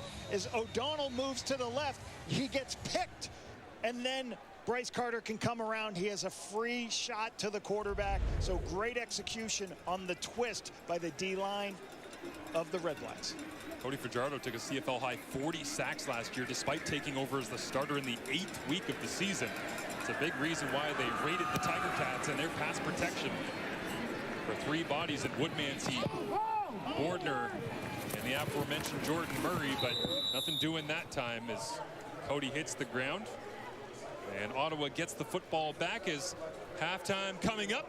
Caperness, Enoch Mwamba, Davis Sanchez, to and our Milt right. Stiegel. Right to the right. I really hate that I don't have a football to just play catch with Milt right now. I've always wanted to play. Sorry, Kate. Kate wants me to play catch with her. I just want to play catch with somebody. That's all. That's all. I could sidearm sling it, but Enoch would be right there to knock it down. Enoch's going to get the pick. He's going to knock it out, hit a fan probably in the stands. I really wish this was one of those mini football giveaway games, you know? Great to have the fans out here in Ottawa despite the conditions. Soaked and soaking it in as this one incomplete, looking for Justin Hardy. Jolta Blanco, excellent job, recognition, and fighting his way back to knock it away. This is what you call a bender route. You're trying to wrap around the linebacker, but DeBlanco understands that the ball's going to be thrown on the inside, on the skinny post inside. Almost makes a play for the interception, but good spot. Difficult throw for the quarterback. He's got to lead it a little bit farther inside or check it the ball down. Great 2nd and 10. Their own end there, hard count. And Laundry hits the turf once again. Will it go against the same yellow helmets as the flags are colored? Offside. Ottawa number 7. The answer is no. Aiden Everhart goes again on a hard count, second time in this first half. It's just, that's a brutal penalty. You got the lineman sitting in there with a blitz and a pressure. You can't get penalty. That's the second time a receiver has been offsides for the Redblacks. They have to back up in their way. You got to know them down in distance. There's also 2 guys that have never played together, right? With Mayer trying to get used to his cadence. I don't give him that excuse. He's had enough reps to be able to know when to go on to. Mayer firing downfield, almost back-shouldered this one. Intentional or not, looking for Gino Lewis and J.J. Ross. Excellent coverage that time. You highlighted him in the opening rosters, Lapo, because he made plenty of plays like that as Edmonton's defense improved down the stretch. Yeah, he had forced 5 turnovers, 7 pass knockdowns in his last 7 games. You see him where he doesn't get out of his back pedal. He's very slow to get out of his back pedal, and that's what you want out of your corner. You can't get too afraid, or else they're going to throw this deep comeback or curl or throw behind. He's in a good position. He doesn't get scared. He stays there and can make a play on the ball. Well, Devin, excellent going the other direction. This one a bit of a low line drive that will take a Redblacks bounce or 2, and Javon Leake wrapped up at the 45-yard line as a flag down on the turf as well at the end of that play. Inside a minute remaining here in the first half in the new era of the Ottawa Redblacks with Ryan Dinwiddie. Had this guy on his team once upon a time with the Toronto Argonauts, making big return after big return. Yeah, and the hard part of that last series is, you know, incomplete pass, punt. You still leave 58 seconds left, and you punted and gave the ball back to the Elks with pretty good field position. And now they're in a, you know, they got 58 seconds to get where they need to at least maybe kick a field goal. There's no infraction for no yards. The player was pushed in. It will be first down for Edmonton. Andre Prue picks up the flag.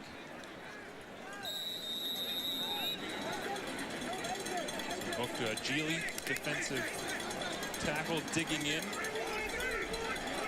4th round pick last year. Has delivered early on in his CFL career. There's more flags.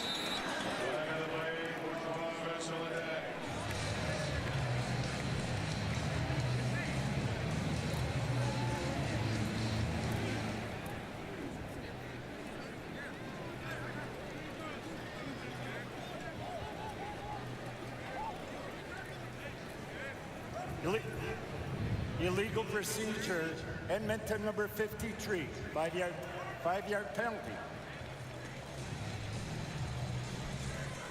Brendan Bordner has the flag go against him. Ryan Dinwiddie elects to back up Edmonton's offense. The left tackle, Brendan Bordner, jumped a little early. His 3rd year out of Florida Atlantic University as pressure comes from the secondary right through, and Fajardo spun right into what should have been a sack but somehow got away and then flips this one into the Edmonton bench. All levels of the Redblacks defense smothering Fajardo on that snap. And sometimes there's some of these zone blitzes that put you in a difficult position, and you're going to see a pressure from the outside. And Alonzo Adai comes in between the guard and the tackle on a pressure, is unblocked. Cody actually makes a miss here, does a good spin move to get out of it, but Bryce Carter's chasing him down. They do a good job here of pressuring the quarterback, still playing zone, but they got to have an answer when you bring those secondary pressures. You got to have a back, or the lineman got to go at least get a piece of it. On a previous play, the ball never crossed the line of scrimmage. When the ball was thrown, we've got intentional grounding on Edmonton number 7. It looked like Fajardo's arm might have been hit as he was trying to get rid of that one.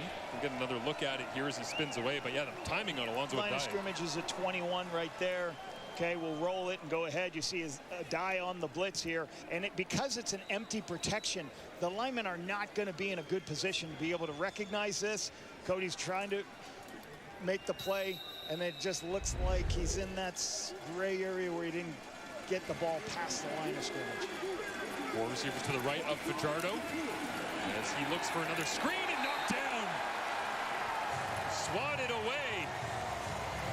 And was that a Geely?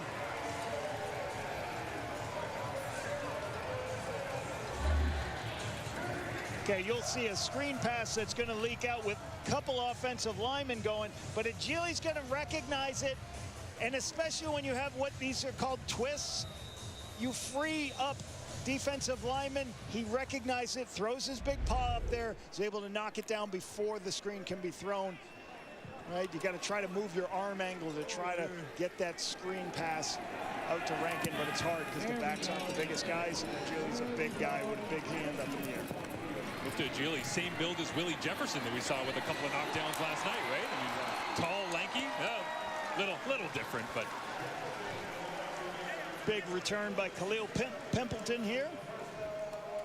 He thought he had something for a second there. Second in the Canadian Football League last year with over 2,300 yards in return yardage. Diminutive receiver, 5'8", but can really turn on a dime. Like, he's just got such a strong lower body, Marshall. Really good football player. Keep getting him touches. He is tough, too. Don't take the undersized frame by mistake. As it looks as though Daniel Adeboboye, and rightfully so with carries like that, is going to lead Ottawa's ground game into this second half. A run of 14 yards that time as Elijah Collins has stayed firmly planted on the sideline after his fumble. And situational football, if this play hits for big yardage, then you're going to go what they're doing right now. They're going to go tempo and try to, all right, we're close. We got a first down. Let's try to get in field goal range. They're taking a shot and feathers it over the top of Joel DeBlanco right in to the waiting arms of Khalil Pimpleton. And again, Ottawa will go quickly, but what a throw by Jake Mayer. Okay, we're gonna get a leveled play where we go back into the inside. There's Mayer, incomplete. But yeah, the throw here, Lapo. See, this is people call this cutter or scissors. The inside player clears everything out. The outside player comes in his wake behind him, and you throw. Great throw there. As they go to tempo right after that play, because they're sitting here at 8 seconds left. So they're going to try to get a little bit closer to be able to kick a field goal. As you say, it is situational end of the half, but Ottawa's offense ran 58 tempo plays last year, 4th in the CFL. Expect a lot more of them with Ryan Dinwiddie coming over. His Argonauts last year ran almost twice as many as, once again, Adeboboye, with 3 seconds remaining, gets them inside field goal range. When I saw that hole open up, how it opened up, the first thing in my mind is like, I hope these guys understand what I would call a Seiko situation is Adeboboye has got to get down. He may keep running, get extra yardage. You can't let the clock go to zeros here. So that's something you do with your players. You say, all right, here's the situation. We want more yardage for the field goal. But if you break this thing, you have to leave us time to run one more play. As we know in the Canadian Football League, if there's time on the clock, you get to run one more play. But if he would have kept running, got tackled with zeros, they would have had to go into the half. So really good situational football and really good play here to get the field goal attempt. Sean McEwen, good to see him back up onto his feet. Looks like he might have just gotten winded. And Brett Lowther stepping in as Lewis Ward no longer owning the kicking job here in the nation's capital. As the clock strikes zeros, Lowther will introduce himself to the Redblacks faithful, and our nation applauds. Closing down the game to a 3-point Edmonton advantage as they have the decision to make to begin the second half. I think Ottawa's got to be very happy how this first half has played out after the crucial mistakes they've had as an offense. They struggled with penalties early on. They struggled with turnovers, and they're still sitting here 13-10. So hats off to the Redblacks defense, holding off the Elks after the turnovers and getting them to kick field goals. This is a very good Elks team that's getting better. You can see defensively they're better. How about this catch by Austin Mack? Back part of the ball on the sluggo. Cody Fajardo is so excited about having this guy on the sideline. We got Britt Dort down on the standing by on the sideline with Austin Mack. Austin, just how much do these elements play a role in what this offense is able to do out here? Hey, man, we had rain all week in practice, man, so we're actually really prepared for it. At the end of the day, we just got to stop shooting ourselves in the foot. Does it feel like you picked up right where you left off when you're catching a touchdown pass from Cody Fajardo like that in the end zone? At the end of the day, I'm just trying to be available for my quarterback and for my teammates. Make plays, man, to come out of this game with the win. Thanks for this one. Appreciate you guys. All right, Kate, Hope you guys are enjoying the nice dry booth up there. Thank you, Britt. It is so dry and warm up here. I'm never leaving the booth. I've told the guys this many times tonight. I'm sorry, Marshall Ferguson. I'm coming to take your job at some point. But right now, I have to host this panel. Enoch Mwamba, Davis Sanchez, Milt Stegall. We've got ourselves a football game. And look, this has been the theme of week 1 so far. And we're expecting another fantastic ending to this one. Milt, let's talk a little bit more about Austin Mack. And Britt asked him, you know, is it nice just picking up where he left off when he was with the Montreal Alouettes, and so was Cody Fajardo. And look, he said the right answer. I'm just trying to get a win, whatever. But you could see that instant connection, and you know he is loving this. Yeah, he's loving the fact that he's back with his quarterback who he played with in 2023. Grey Cup. They also have another guy there, TJ Luther, and we talked about him with Ed Hervey before the game, the GM, and he said this was a guy they brought up when they expanded the practice roster and he got hurt. And usually when a guy from practice roster gets hurt, they get rid of him, but they believe in this guy, and he's paying dividends now, making big plays like this. This is not an easy catch, but he's even more difficult in this weather. And then you have this man right here, Austin Mack. Don't be surprised about this catch. We expected to see this out of him, and he's continuously doing this. This is a difficult catch. You see he's catching it at the tip of the ball. Hands are wet, gloves are wet, football is wet, but he makes a catch, and that's what they expect out of him. So Cody Fajardo did a great job allowing these guys to make some plays. Did he have gloves on in warm-ups? He didn't have gloves on in warm-ups. He put them on in the... Yep. Why would you do that? I don't know. I kept my gloves on all the time. Because you mentioned that he had warm-ups with no gloves in the game. I don't know. It might have been a mental thing, saying I can catch the ball without my gloves, and now he puts them back on and makes it easier. So that's the only thing I can think of. We spent the whole preseason talking about all the dynamic playmakers in the league.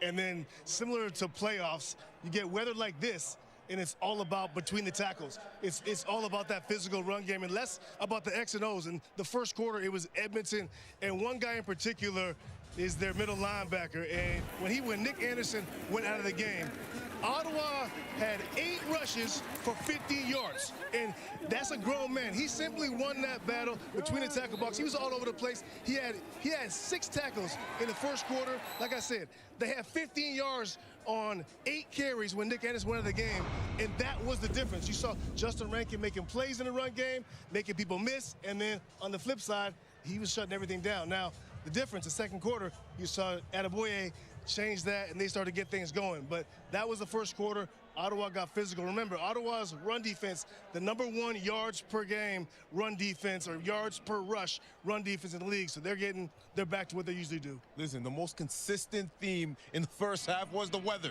It was raining all day, and it was rainy. You talk about, do you put your gloves on? Do you take them off? They're trying to figure it out right now as the game continues. And look, we see the effects of that. Turnover here on and a little sneak that was going to get you a first down. And then you see Adeboye who took over afterwards from Elijah Collins, who had another turnover afterwards. Guess what? He lost his job. He started in as a starting running back. Guess what? Now Adeboye took over. Again, if you're a defensive player, you come in this game, you talk about Nick Anderson, he was excited for this game. Already had 6 tackles. These are the type of games as a linebacker, as a defensive player, or you're running down kickoff for special teams, you want to be in this type of game because the ball is wet.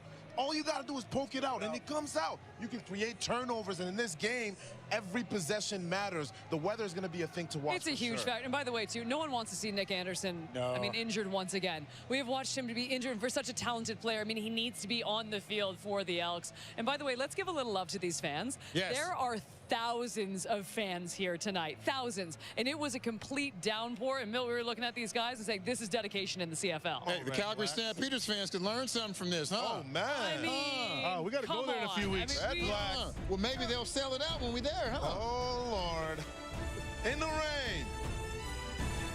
The stage is set, and there is no greater stage in Canadian football. Patterson, ball comes out, and it's Saskatchewan football. Alexander into the end zone, deflected, and it falls to the field. Gray has just turned green and white. The Saskatchewan Roughriders have won the Grey Cup.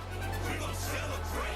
We're gonna celebrate. We're gonna celebrate our champion.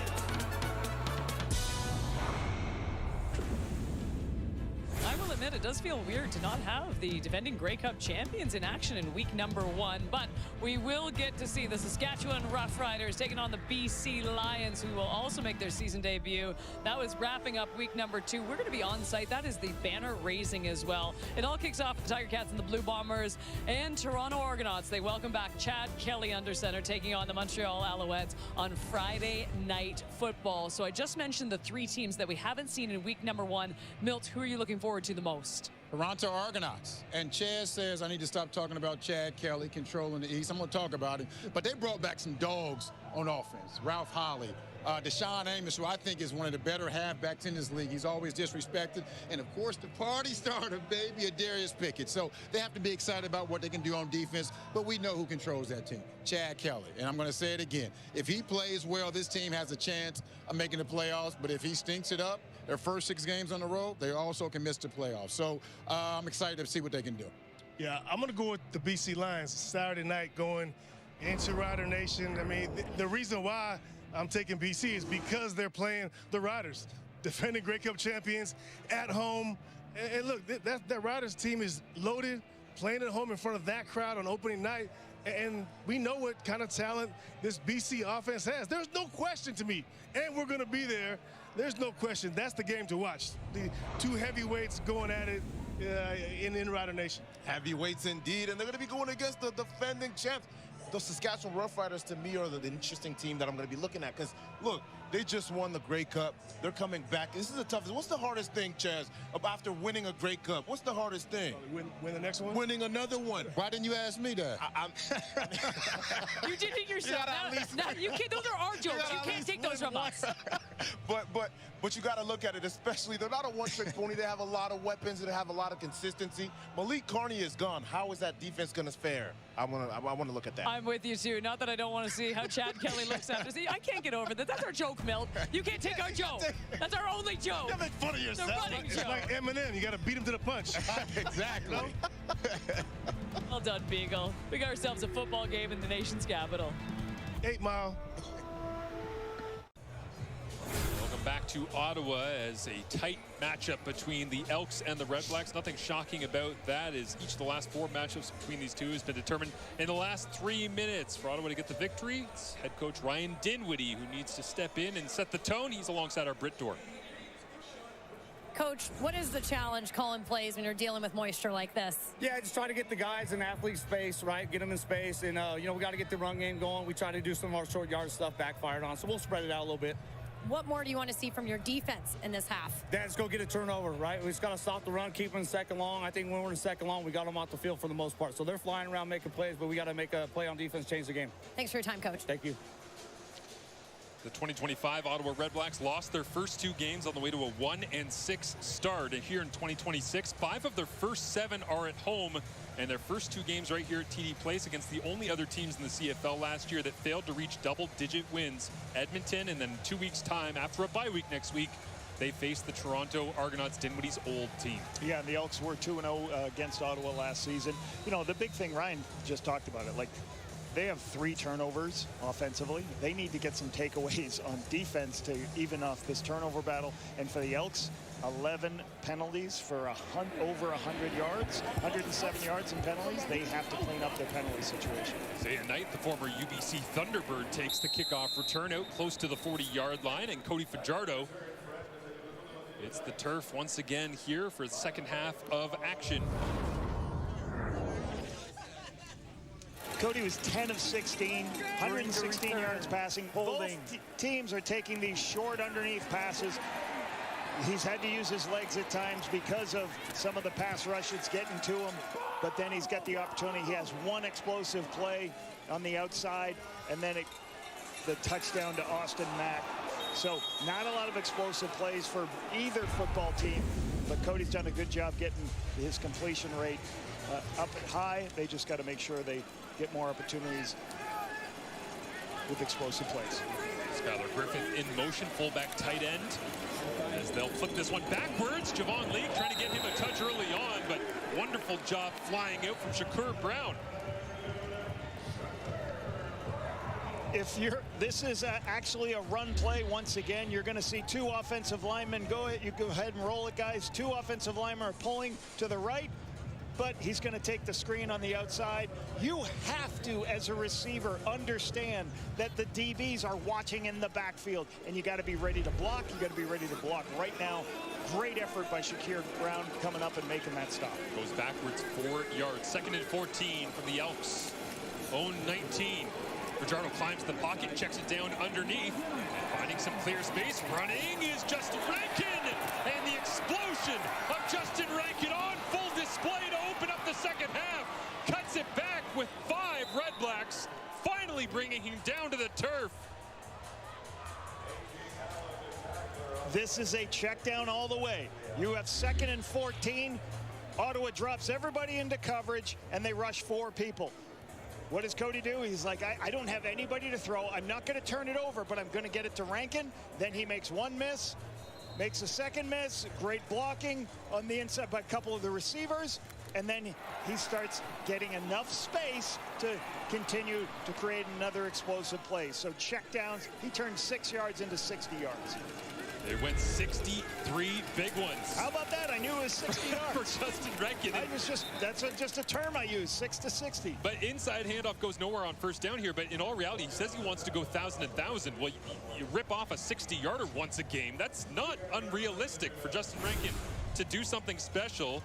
As you see, yards from scrimmage last season, and there's a reason why he was in the CFL top 50 on the CFL and TSN. 15th was Rankin. 3rd running back in that list. Brady Oliveira ranked 7th, and Dedrick Mills, you see there, ranked 11th. I just love his ability to run the ball inside, in between the tackles. He's also got the ability to catch the ball, as we've seen, and he is just so explosive when he gets the second one. Javon Leake in here to spell Justin Rankin after his big explosive play. This pass complete. Dropping the shoulder just shy of the sticks by a yard or 2 is Keon Julian Grant. Once again, Cody's going to have what's called double outs, 2 outs. He's going to take the softness in the zone, but because it's 2nd and long, you're going to get this completion every time. But Shakir Brown's in a position where he's outside leverage. He sees it. He knows that's where the quarterback wants to throw the ball. So he rallies up, leaves his receiver to make this play. So they prevent the first down, but give them a little bit better opportunity for field. 3rd and 2 deep inside Ottawa territory, but the Elks elect to go with the field goal, and Blanchard with a flag flying at the end of the play.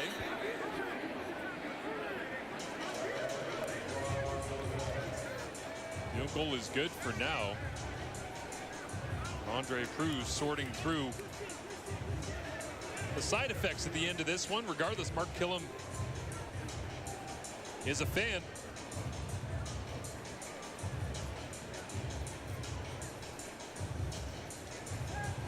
Permitting against Ottawa number 95. This is a 10-yard penalty that will result in a first down for Edmonton. It's hard to see whether we have an angle on it. What pyramiding is, you're not allowed to use any part of somebody else's body. Okay, let's see if I got on the left. I think it's right here on the left side of the screen.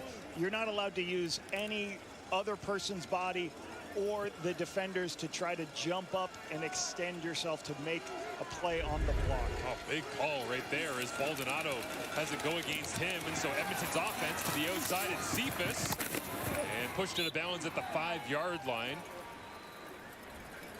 So it'll be 2nd and goal from the 5, and Fajardo last year in situations like this, watching from the sideline, now 2nd and goal from the 5, is just licking his chops to go and score another touchdown. Again, one of the reasons 73% completion last season because of these throws the ball immediately, gets the ball out of his hand, helps your offensive line, but he put it in athletes in space. CJ Rivas, really good job running the ball, running down, following and chasing the football. Fajardo came into tonight looking for his 50th win as a starter, but also 3 short of 100 career touchdown passes. He's got 1. Can he find another? Sets his feet, throws to the back of the end zone. Keon Julian Grant, incomplete. Very nearly had career touchdown pass for 98. Bennett Williams with a really good good play here. So as we motion down, this is going to be what's called a diagonal route. As you follow, we'll follow Julian Grant across the field, and he's going over the top of Bennett Williams and trying to find space. Bennett Williams sees that, throws that big paw up at the end to make the play, as the Elks can't capitalize and have to kick a field goal. Well, Chardon knocks it through just as he did. No pyramiding call here. And so after all of that, same result just a few snaps later. And an Edmonton offense that has had the fewest offensive snaps in 3 of the last 4 seasons, holding their own here tonight in their season opener. Tried the back shoulder on KJG and just couldn't hang on from the coverage of Bennett Williams. Jake Maier 3-3 in his career against the Edmonton Elks, and looking to break that 500 record by getting the victory here tonight. What are your thoughts on his game so far, Lapo? Yeah, you know, high completion percentage, but it's only 90 yards because they've been in a lot of long yardage situations, and the Elks are playing zone. He has to check it down. So, you know, he tried to push. He got this one big one right before the half, but they got to start increasing, getting good down in distances and take some shots on first down and try to get behind the defense in some way, shape, or form. Eric gets it out of his hand quick. Geno Lewis makes the grab, but Cordell Jackson all over it. And these are good calls. Screen passes you'd like to get, but Cordell Jackson recognized it. The blocking's not on the perimeter. Now Jake, we trot Jake back out and say, all right, Jake, it's 2nd and 12 now. And how everybody's going to drop off and play zone, and it's going to be difficult to convert. And it, like, the same thing just happened to Cody Fajardo. What happened? The most explosive player in the CFL made 2 people miss and turned into a 60-yard play. So this is what's difficult for the Redblacks this first half, this game so far. 5-man rush and a hit on Jake Maier as he has to get rid of it early, trying to find the comeback route on the sideline for Geno Lewis. Incomplete due to the pressure. Good to see him back on the field. You heard Kate talking about that in the first half. Nick Anderson applying it. Yeah, you got a little Nick Anderson. It's a little bit of a twist. You're going to see this, and then Nick Anderson's going to come around here. And once again, you're trying to move offensive linemen out of spaces. Pretty good pickup by the backs, but it's happening fast. He has to get the ball out of his hand. Anderson is coming in a bad mood, and he can knock people back into the quarterback's leg. High wobbling boot. Drops down to the 29-yard line. Javon Leak makes the first man miss and then heads down the sideline, turns on the Jets, cuts back against the punter, and is finally tackled by Brian Cole II. Effective return for Javon Leak. Nothing new from 22. J.C. Sherritt in his 2nd year as the DC in Edmonton gets the stop with the pressure. Javon Leak turns it into instant offense for Edmonton. Justin Rankin, we knew when we were standing here with the heavy rain coming down about an hour before kickoff, we're all looking at each other, the panel, and Lapo, myself, our stats guy Johnny Perlberg, everyone's going, it's a Rankin game, right? It's got to be a Rankin game, no doubt. Not a lot of yards rushing. He's got 20-yard rushing, but he's the leading receiver on the team. 3 catches, 88 yards, an average at 29 per catch. Obviously, the big explosive check down that he took for 60. You know, I talked about you needed better productivity or wideouts because you can't have your 3rd most yards come from your running back. What do I know? Good Lord. It just depends how you want to build your team. Is this one breaking free through the secondary? Keon Julian Grant, the leader last year. To your point, Lapo, he only had 820 yards receiving, but he was the leader, and he tacks on 25 here. So this is a zone read where as they bend down, Cody pulls it on the outside. They have a little bit of flood route. They expand with the outside one, and they open up the Keon Julian Grant on the inside. This is what Cody Fajardo loves. This is what he talked about wanting more in his system this season. More what's called the Sally Rand or the naked play actions off the run game. Fajardo into a rhythm, commanding the line of scrimmage right now for the Elks. The starter from week 1, unlike last year, as he sends this one into the turf, trying to screen it out the back door for Skylar Griffith. Way to stay home by Bennett Williams. You know, heavy play action, trying to show it's a run play, then leak the fullback out on a screen pass. Bennett Williams is right there to recognize it and forces Cody to throw it away. So good job by 2nd-year player from Oregon. Skylar Griffith, by the way, 38 special teams tackles in his career at UBC. You just know he's going back to the sideline kicking himself. Oh, man, that was my play. That was the one they you don't schemed get up. many of them at the fullback. Elks offensive line digs in, rebuilt through free agency in the offseason for moments like this. 2nd and 10. They pick up the blitz, Fajardo, and sends it low into the feet. That's TJ Luther, the intended receiver on the play. So the field goal unit comes out once again. A little bit of pressure off the front side edge. Pretty good protection. Trying to throw the post in the middle of the field. Cody trusts it. Just gets away from him. Could have been a touchdown if he could locate it. Just kind of misses the throw to TJ Luther. You can see he's upset about it. He's got a good, that's what you have to make when you're in games like this. When we protect everything for you, you've got to make that throw when the guy's open. The field goal is good. We've talked so much about Justin Rankin rushing, receiving, explosive plays. Blitz pickup that time.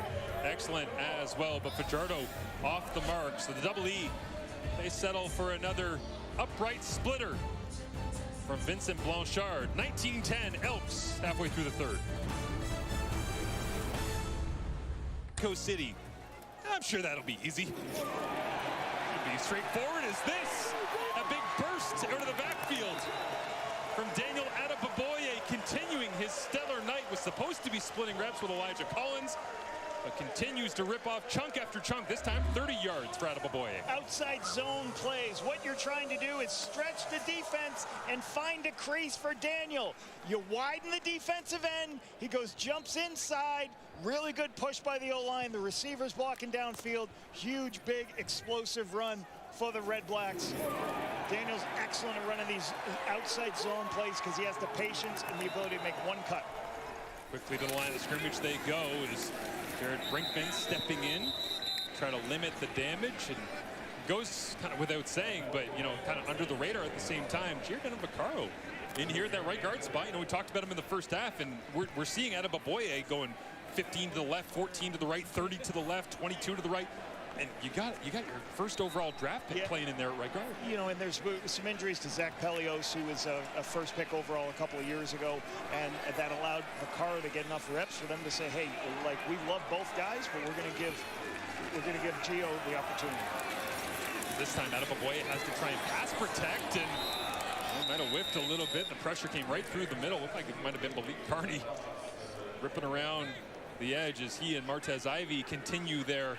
The pressure happens because of what Nick Anderson does. Watch Nick Anderson. It looks like he's going to blitz, but what's he do? He drops out, and then he puts his hands up when just about Jake's about to throw the football, and that's why he pulled the ball down and all that pressure showed up, because he was about to hit the crossing route, but Nick Anderson left the line of scrimmage and got right in the throwing lane. Brett Lowther out to attempt. Edmonton, by the way, quarterback sacks produced in 2025. They were tied for 7th with 24. Just one ahead of Winnipeg, who was in last spot with 23.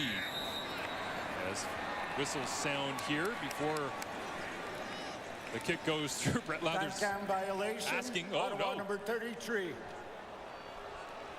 And they'll back this one up. The field goal is not good despite going through the uprights. A little bit of wind in their face. 5-yard penalty. See if they continue to do it.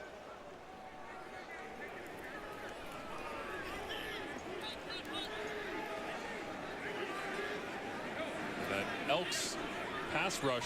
Difficult penalty here. Yeah, spicier than it has been in previous years, but I got a feeling Ryan Dinwiddie might be a little hot under the collar on that one as well. Time count on a field goal that takes points off the board. Forces a punt. And the punting unit. Of course, that all changing next year with the distance of field goals being altered by the movement of the uprights. There's Javon Leake.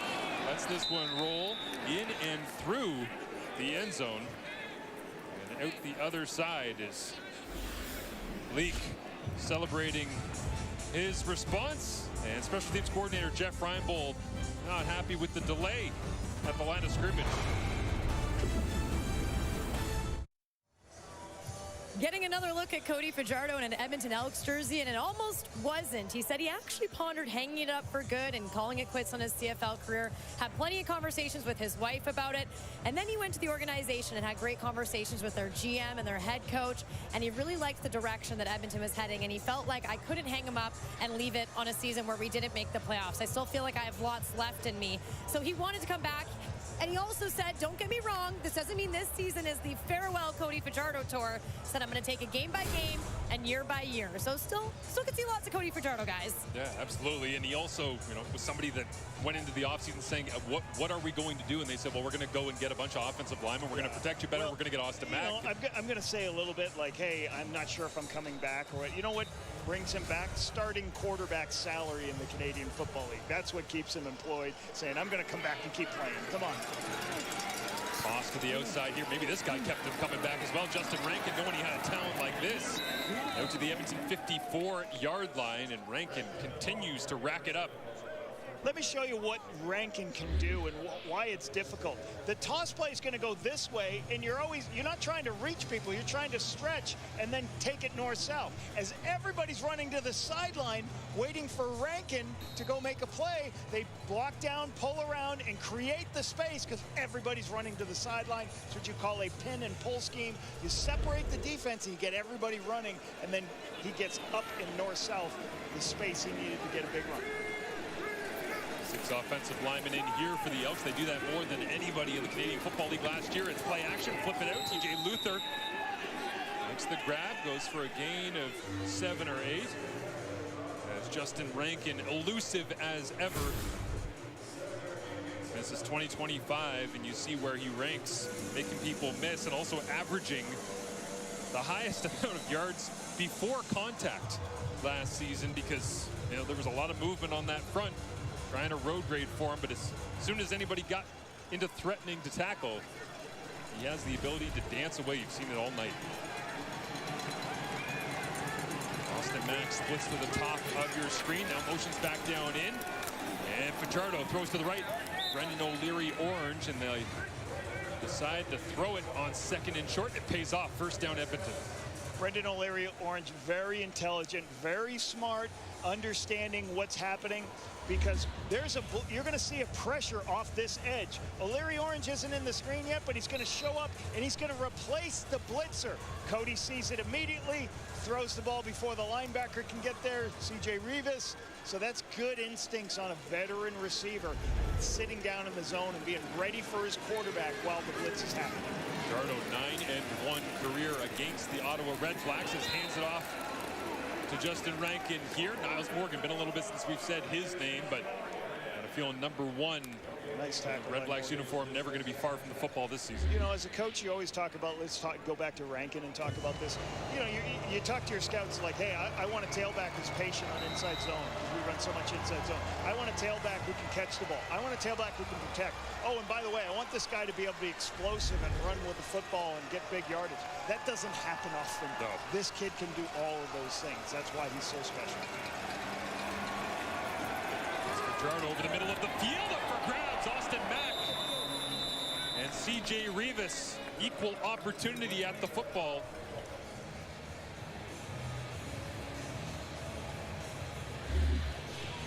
Take a look. Okay, watch Rankin right here. There's a little bit of pressure I just talked about. Can he recognize? Can he pick up Illegal blitzes? block. Watch him come across the field. Edmonton number 57. Get a piece of Bennett. All he has to do is when will be 3rd down. When he comes across the formation, that tells the quarterback, I'm protected. More important that he shows up right now. Wasn't the best blockable, but he knew where to go. Got a piece of it so Cody could get the ball out of his hands. Jay Rivas all over that on the back end. Forces the incompletion. Austin Mack talks it over with Fajardo. As the 2023 Grey Cup MVP, Fajardo takes a seat and looks it over. Meanwhile, Jake Julian, originally taken by the Ottawa Redblacks in the 2021 CFL Canadian Draft, but in Edmonton green and gold for all 4 years, and Khalil Pimpleton spins away from contact and steps out of bounds. Finally pushed out by Justin Pace, the young rookie drafted this year out of Queen's University. And there is Alfie, Daniel Alfredson, who I was told I looked like a young version of when I was in high school, and he was the man for the Ottawa Senators as assistant coach with the Sens now, and on the sidelines, noticed earlier here this evening at TD Place, taking in the Redblacks action in their home opener. Great to see him here, supporting the Redblacks. Yeah, say that, the Alfie versus Sundin era. Nice, yes. In Ontario hockey. I believe he's talking with Jerry Townend, who's the new Director of Medical Services here for the Redblacks, who is a long-time Senators. Legend. Athletic trainer. Great to see him on the sidelines here this evening. And this has been the struggle for this Redblacks team is, once again, they're facing a second and long. They're incomplete on first down, forcing second and long. Now going to push them into a big zone coverage probably, and then the offensive line is going to hold up on a long yardage passing situation. Ryan Dinwiddie taking over a club that has its 7th different week 1 starting quarterback through the last 8 seasons. Much of that out of his control, but Jake Mayer the choice, and Mayer has it knocked away by Kenneth Logan Jr., second year out of Kansas.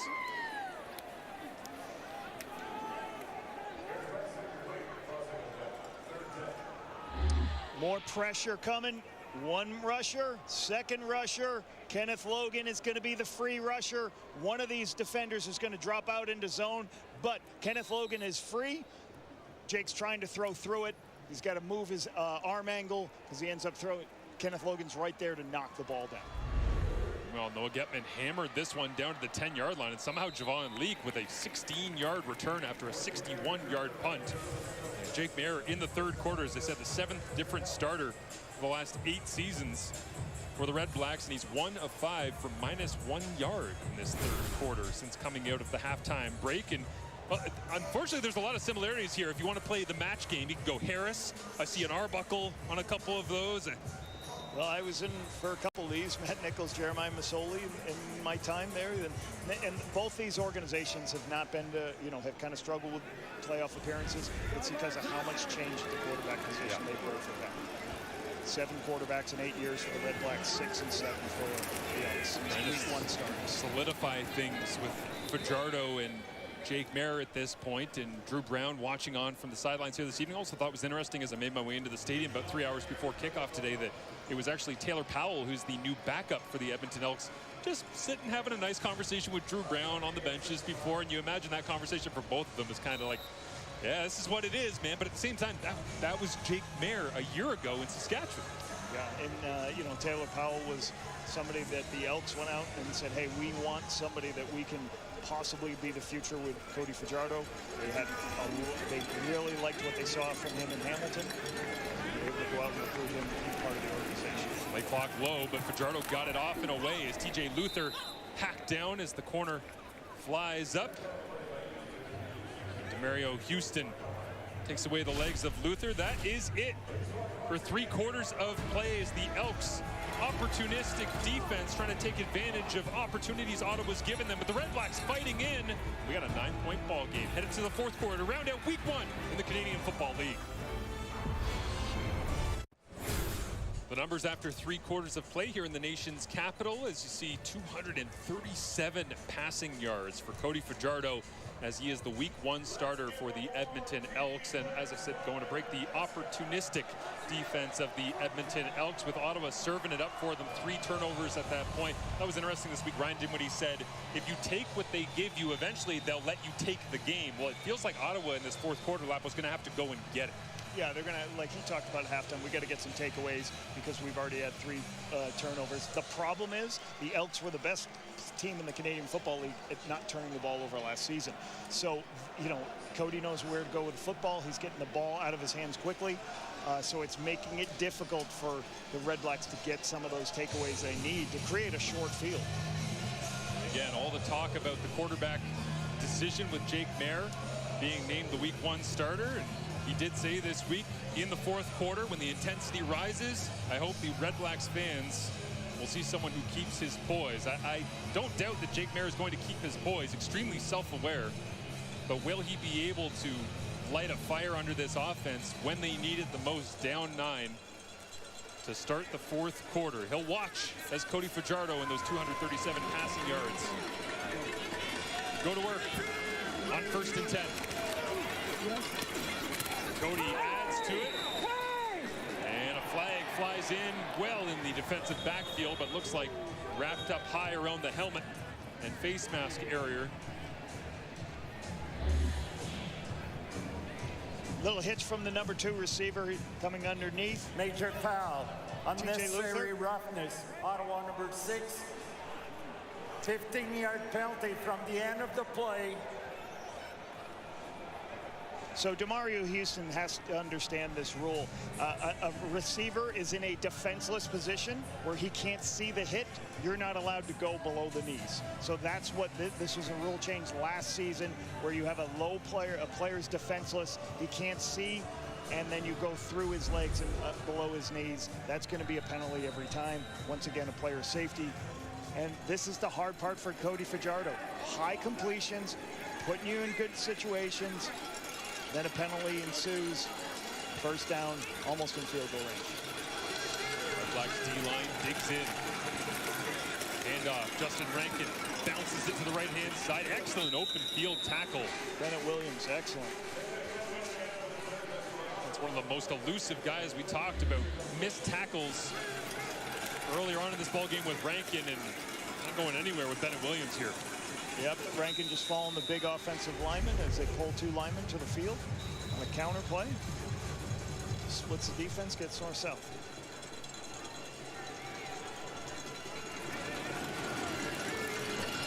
Second down and 6. Fajardo hard count, resets at the line of scrimmage. Like Ottawa kept the play on that they had, and now Cody, quick game, complete underneath. Brendan O'Leary, orange, short of the sticks. 3rd down. Just understanding coverage and structure before. That's a low player. There's nobody in this space. And what do they have? They're going to have a receiver running a little hitch in that space. And now you play the 2-on-1. There's a horizontal stretch right there. O'Leary orange or the throw the outside. Takes the underneath throw. Just not deep enough to get them the first down. Field goal, or no, the punt unit, sorry, in a bit of a hurry up here as the play clock rolling down. 3rd and medium, they elect to send the football back. Will Pimpleton well inside his own 5-yard line, and excellent coverage from the Elks and their special teams unit that last year was run by Mark Killam. This year, Des Cotillier taking over much of those responsibilities as Ryan Dinwiddie digs deep into the play call sheet, trying to engineer a drive. The Redblacks they've struggled making mistakes. Max Duggan here on 3rd and 1, turnover on 3rd and 1, which leads to this. We're not going to go with a quarterback sneak. 3rd and 1 again. They go deep, shotgun snap, not a first down. Isaiah Collins with a fumble, and then a time count on a field goal that went in that forced them to punt. These are the miscues that have put the Redblacks in a difficult position and down 9 points. Keeping their own end here. Little by little, little makes a lot. It's got to be the ideology on a drive like this with 12.5 remaining in the 4th quarter, trailing by 9 is Aiden Eberhardt. Slow start to this week number 1 for him. Couple of penalties, not much offensive production, but settling underneath for the completion. Yeah, 41 catches last year for Aiden Eberhardt, 639 yards, 2 TDs out of BC. Bigger receiver. Could he be a good free agent signing for them that somebody can create some explosive plays? Bear with pressure on, gets away from it originally, and now brought down to the turf. As the Elks pass rush, as said, only had 24 sacks all of last year, but Noah Curtis, the Canadian, finally brings Mare down.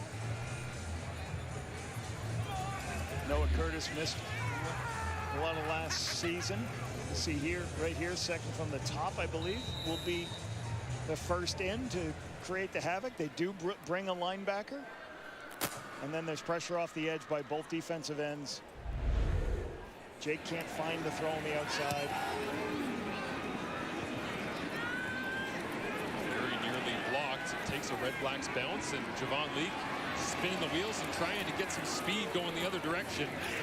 Thrown down just shy of the 50.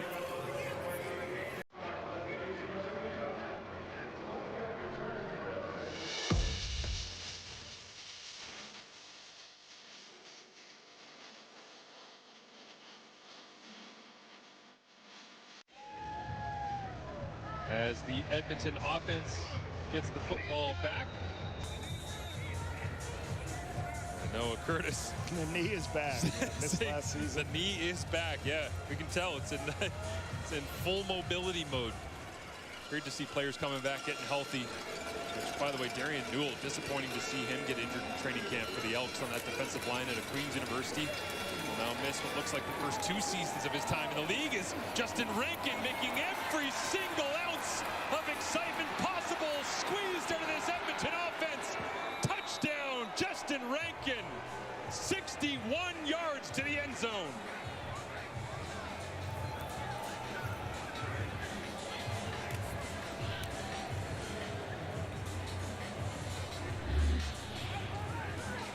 Pulling lineman, he's going to try to get up inside. And again, the defenders are there. You have people there.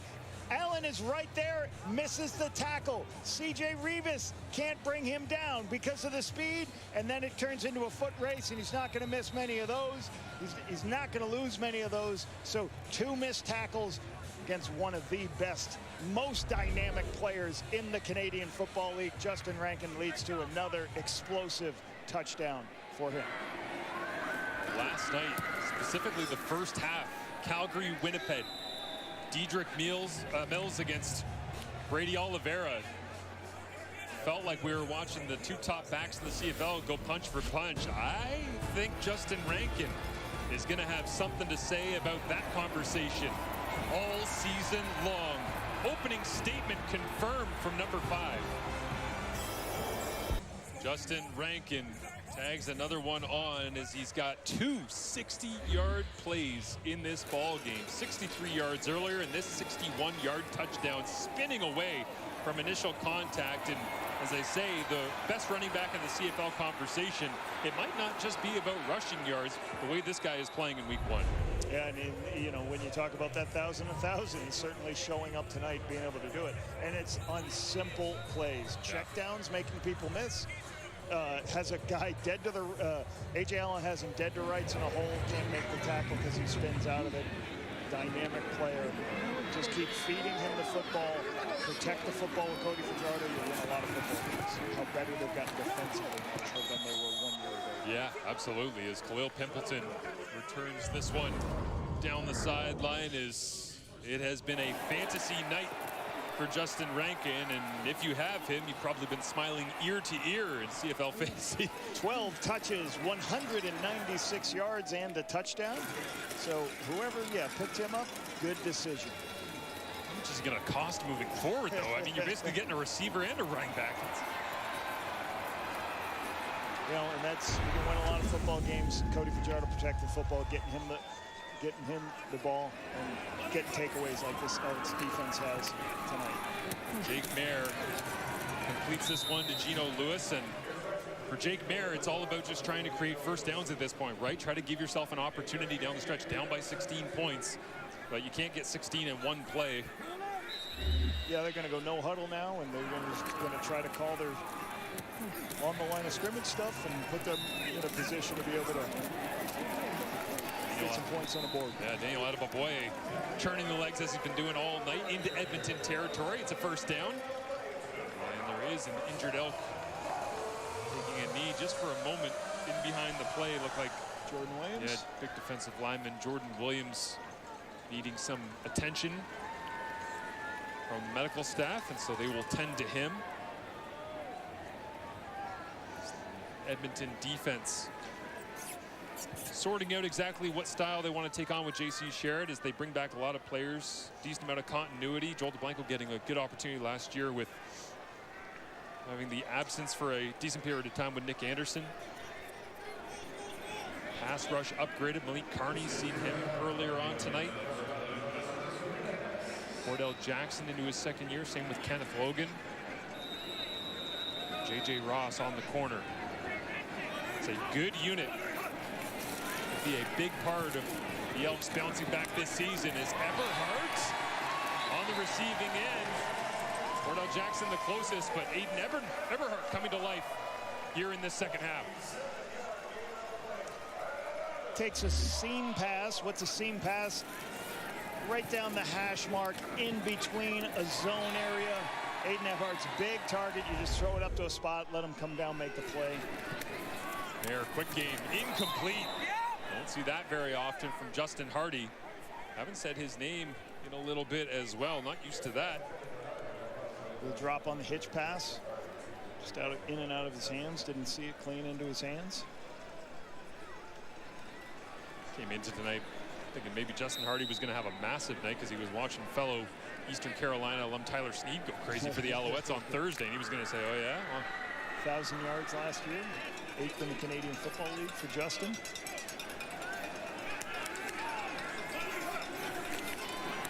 Bail out of pressure does Edmonton, forcing the throw underneath, incomplete. Will Pimpleton with Noah Taylor there in coverage. And that's, I think, what this Elks defense under J.C. Sherritt's getting much better at. Too many explosive plays last season defensively, whether they're in man or zone. Much better in their zone coverage. I think it's also the pass rush for this Elks defense this season. Challenge coming here from the Redblacks. Ottawa's challenging the previous play for defensive pass interference. The play will be reviewed.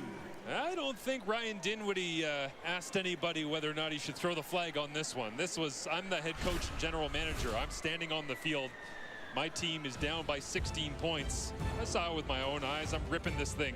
And the red flag hits the turf. We'll have to review when we return the answer. We get one look at it here on the defensive pass interference challenge from Ryan Dinwiddie. Thought that there was contact early before the football got there, interfering with Khalil Pimpleton from Noah Taylor. And Andre Proulx has the announcement.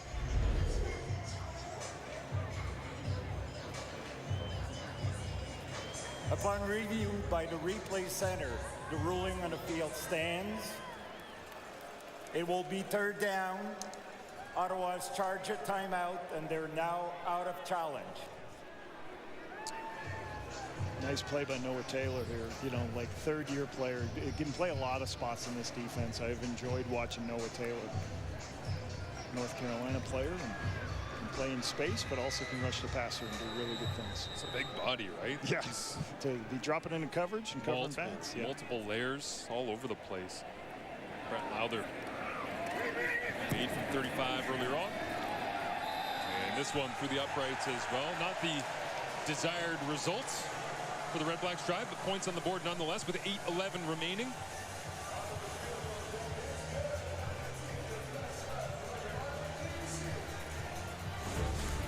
Roland Garros continues tomorrow with the men's final, 9 a.m. Eastern, 7 a.m. Mountain, right here on TSN.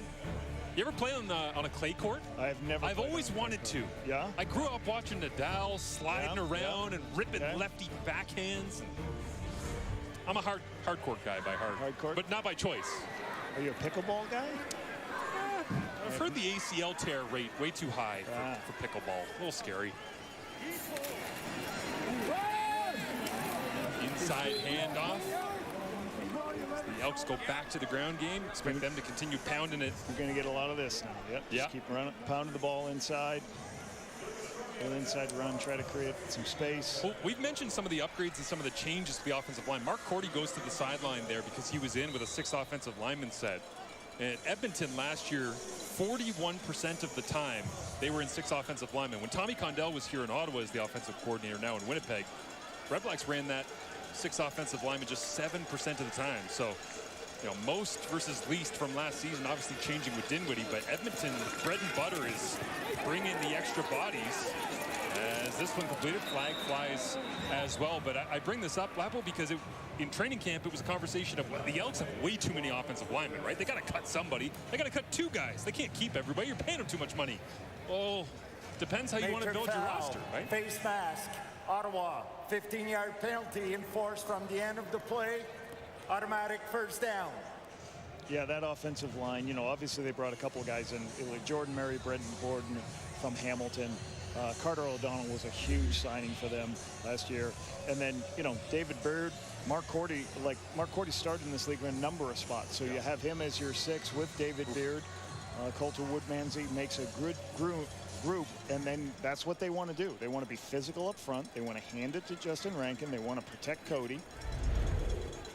So money well spent, Marshall, right? Absolutely. Inside handoff here, short game. A moment of appreciation as well for Mark Cordy, as I mentioned earlier. In 2023, he played 100% of their snaps, 930. 2024, he played over 1,000 snaps. That was 100%. 2025, he played, you guessed it, 100% of their snaps, 952. He also played 879 snaps in 2022. Those are all big numbers. He entered today playing 3,798 consecutive snaps for Edmonton. Didn't get the start.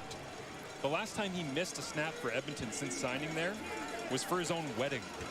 It was in week 2 back in 2022. And by the way, yes, he did play 100% of the snaps in week 1 of that year as well. The point I'm making is when you can have your 6th offensive lineman be a guy who's played over 3,700 consecutive snaps as a starter for your team, that shows you the talent and the depth that you have as he comes back into the game here. As Cody just takes this, you know, 2nd and medium, he gets an opportunity to just throw a hitch, find the open part of the zone, get the ball out of his hands. He's going to see this before the ball snapped, and just take the ball, give to Keon Julian Grant for the fall forward for the first time. Big bodies in once again. Edmonton shows run, gives run. It's Javon Leake.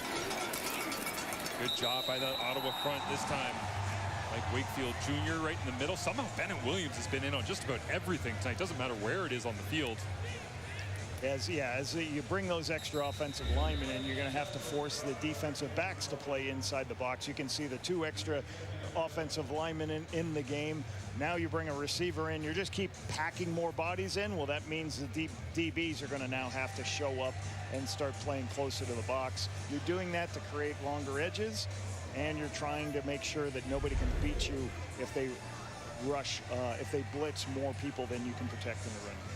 Coulter Woodmansey down on the turf, getting looked over by the training staff. As you see, I mentioned Des Cotillier staying there next to Mark Killam. And Cotillier kind of taken on the special teams responsibilities for this Elks group. And obviously Mark Killam, well known for people across the CFL as being Calgary's special teams coordinator, coming up and leading that in his first year. But in the second year, saying, no, I trust Des. He can do this. Yeah, I gave Des, you know, last year he said he wanted my voice. He was involved in a lot more of the special teams. This year, gave it over to Des. They've been together a couple of seasons now, and he's got a lot of respect for what Des has done with this special teams unit.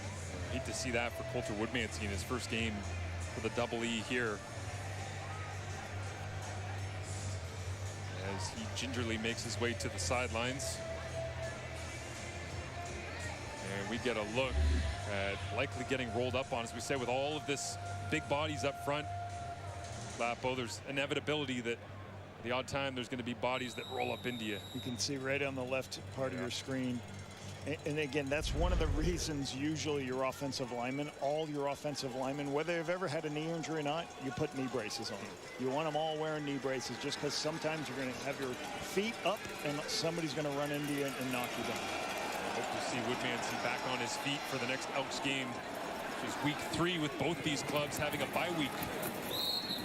In week number 2.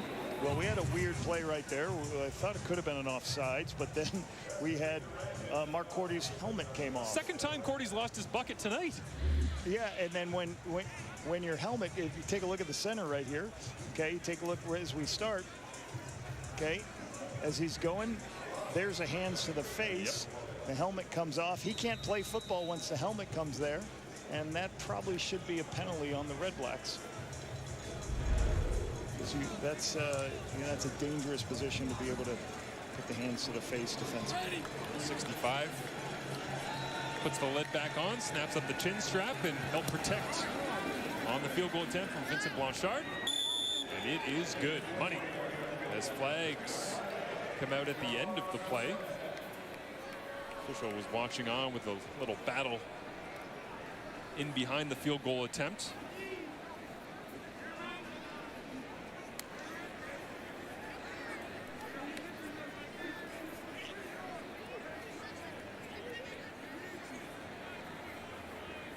The veteran Jeff Reinbold on one side, youngster Descatilier running Edmonton special teams. Interesting matchup of experience and youth. After the play was over, after the field goal was good, major foul, unnecessary roughness against Edmonton number 92. 15-yard penalty will be enforced from the next point of scrimmage.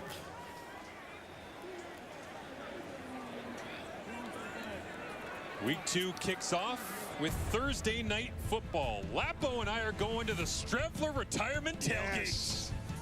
Hamilton paying a visit. Get your fur coat, Marshall? To the Manitoba capital. I live in one. Ticats and Bombers, 8 Eastern, 6 Mountain on TSN. Looking forward to seeing the Tiger Cats trying to rebound from their home opener loss. Big win for Winnipeg. Yeah. Good drive at the end of the game. Which, by the way, at the start of last year was the home teams that were dominant to kick off the 2025 season. And road clubs on a roll getting things going this season. Is this one dropped in the bucket from Jake Mayer to Gino Lewis. Vintage 87 down the sideline, but what a throw, the timing and the release from Mayer. Trusting. Usually some of these cornerbacks aren't going to back up when you have a go ball. What I mean is a run by the outside. They get caught looking in the backfield. Terrell Ford thinks it's going to be one of the underneath throws. The lower he is, the more the quarterback thinks about, I'm taking the shot to Gino Lewis. Great throw by Jake Mayer. Pretty picture. There with 5 options here. Goes to the 6th, checks it down. Adebaboye tries to cut back and make a man miss. Adebaboye couldn't get away. Good read. Joel DeBlanco is you're always trying to put zone defenders in a bind. You'll see a little wrap here and then the back in the flat. And you just throw opposite. DeBlanco stays inside. I throw outside to create a little bit of space. Nice throw, take it underneath. There, 2nd and 7. Looks to the right side, rips this one. And just not quite on the same page. Justin Hardy. As we hit the 3-minute warning, Edmonton in control. Missed the Grey Cup playoffs for 5 seasons straight, but here headed to 1-0 in 2026. The Edmonton Elks' last 5 seasons, yes, they have all ended in missing the playoffs, but the continuity and the consistency of Mark Killam being at the helm, the vision of Ed Hervey acquiring talent as well, and they believe that they are on the upswing, and the question becomes at this point, Lapo, all right, yeah, Edmonton gets better. How much better do you have to get for Mark Killam to take this club and be better than a Winnipeg, a Calgary, right? Because I think a lot of people believe that BC is going to be there, Sask is going to be there. That's the challenge in front of Edmonton. It look like they're headed to 1-0 right now. Is into the end zone. Jake Mayer to Justin Hardy.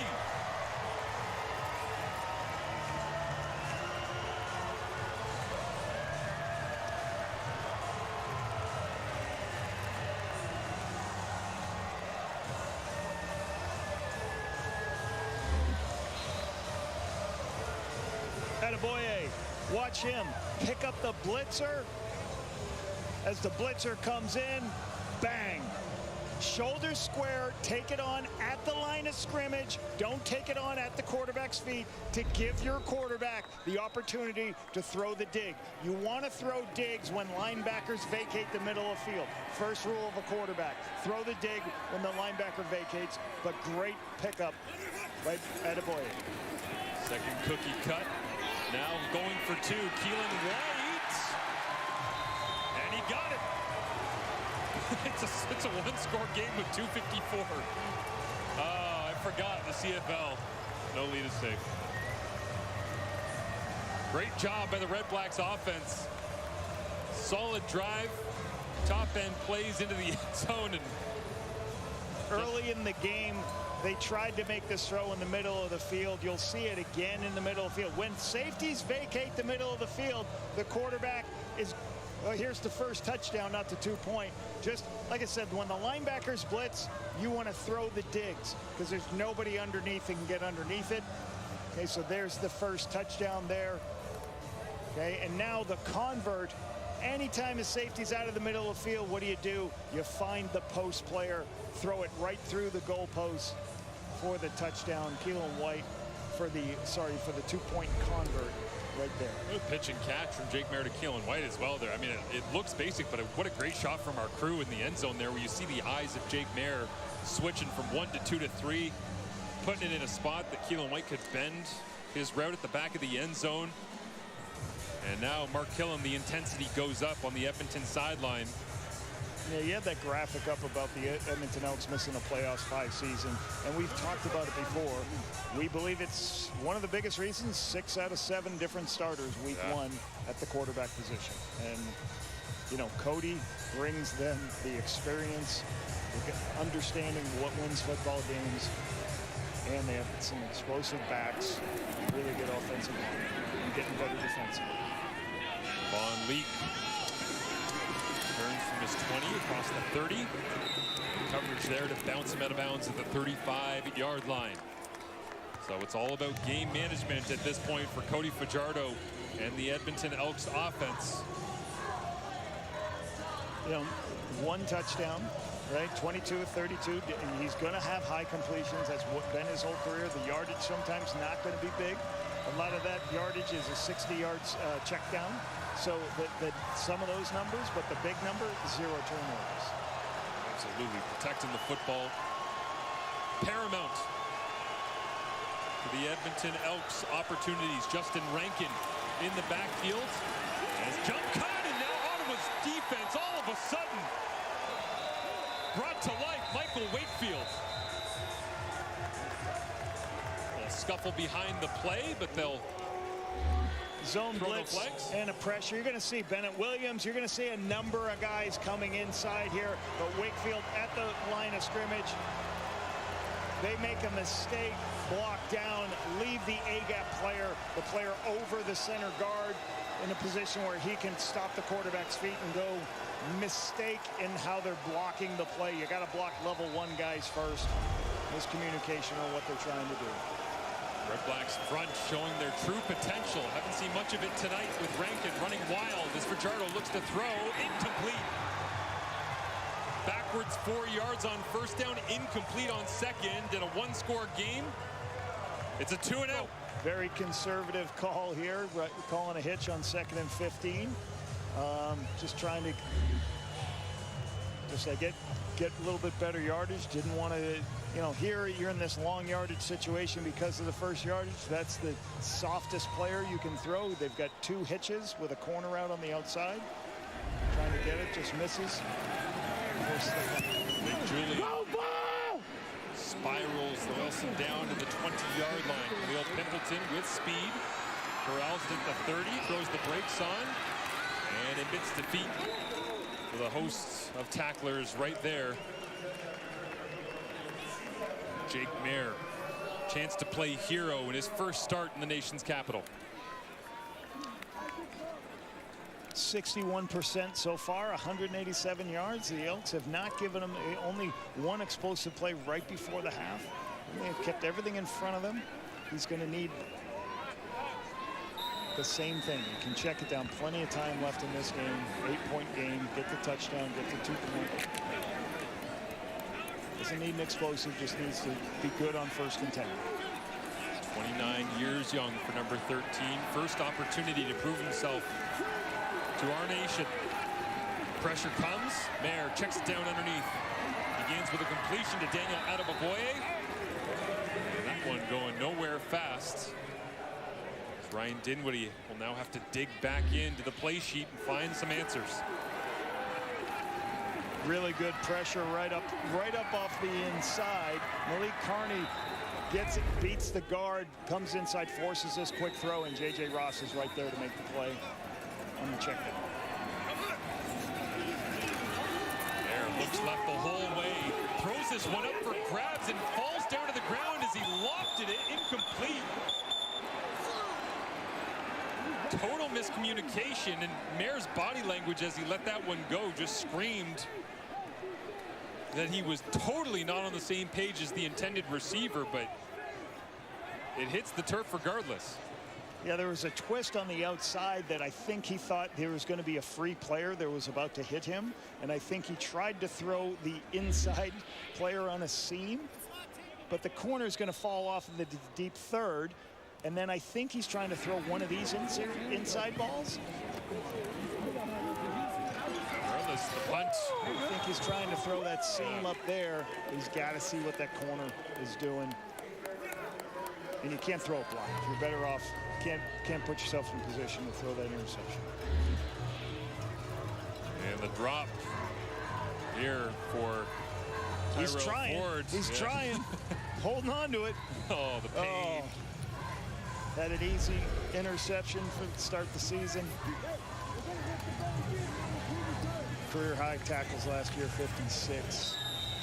He was the first extension the Edmonton Elks did last season. When you look at what happened, telling. yes, that was the first extension for the entire organization. Always telling. If the deal's done before Christmas, that team loves you. Yes. As this run stacked up. Good job by Baldonado coming over in free agency from Saskatchewan. So this is what you got. You know, this is where you're playing your chess match. Like, you have to have some plays. Ottawa. Here. For the Elks, I know Justin Rankin is a really good player, but you have to have what you call runs that protect your core runs. Do you have a wrong way run? Do you have a reverse? Do you have something that isn't just putting the ball in Rankin's hand when the entire defense is waiting for it? You have to have something to, at this point in the game, you're down 8, you need to get a first down. I know you don't want to throw it. I know you want the clock to keep running, but you got to have something, whether it's a speed sweep, whether it's something, quarterback run, that the clock still runs, but you cannot be in a 2nd and 12 because now you're hurting your offense on 2nd and long. I haven't mentioned him tonight, but offensive coordinator, assistant head coach Jordan McSimic, one of the great young minds in the CFL. Dialing this in for Cody Fajardo as Cody looks to the left and sets it up for Rankin. Rankin on the run, trying to get to the 45, and a good job rallying from that Ottawa defense. They get the stop. Looks like C.J. Rivas was over to make the play. Yeah, and you would have loved Rankin understand where he is on this side of the field. So it's a check down. They don't have anything like, they just check it down. Here, he should understand as I'm going, just drop down right now so he doesn't go out of bounds. And then keep that clock running. Could have taken a ton more time off the clock. 92 seconds left to decide the final game of week 1 in the CFL. They came after the punt. Were they ever close to it? Pimpleton, free run here to get things going, and TK Bonhomme will get the special teams tackle in his 3rd year out of South Alabama. 2nd round draft pick for the Elks. Jake Maier with another opportunity. This is how close it was on Jake Julian. Oh, almost there. Right to the hands. You got to put your eyes, just like you're catching a football, you got to put your hands right at the spot, right at their eyes. Aiden John closest to it. We saw for a brief second there, our crew bringing you the shot of Dinwiddie while Edmonton had the football, reloading with Jake Maier. You know, they spent that entire Edmonton possession talking over if and when we get it back. What are we running? Well, here's the answer. It's Maier rolling to his left. Lots of options. Goes underneath. Eberhardt gets the first down and slides his way out of bounds around the 48-yard line. Good scramble by Jake as the protection breaks down. Okay, a little quick protection, just jumps outside, finds Aiden Eberhardt for that underneath, and Aiden runs, tries his best to get out of bounds, but he doesn't. We saw the effectiveness of the Redblacks tempo game at the end of the first half. Well, we get to see it now with the game on the line.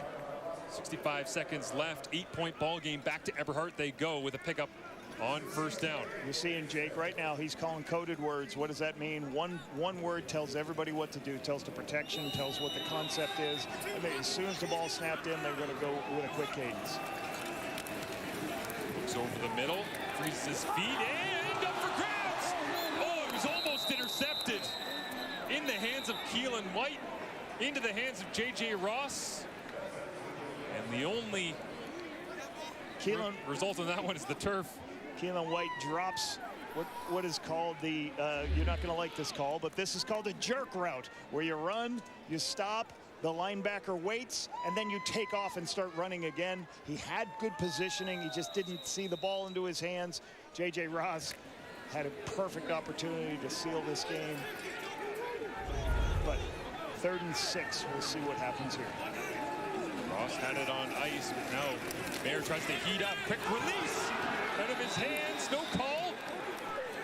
And Dinwiddie doesn't have the challenge as he threw it earlier.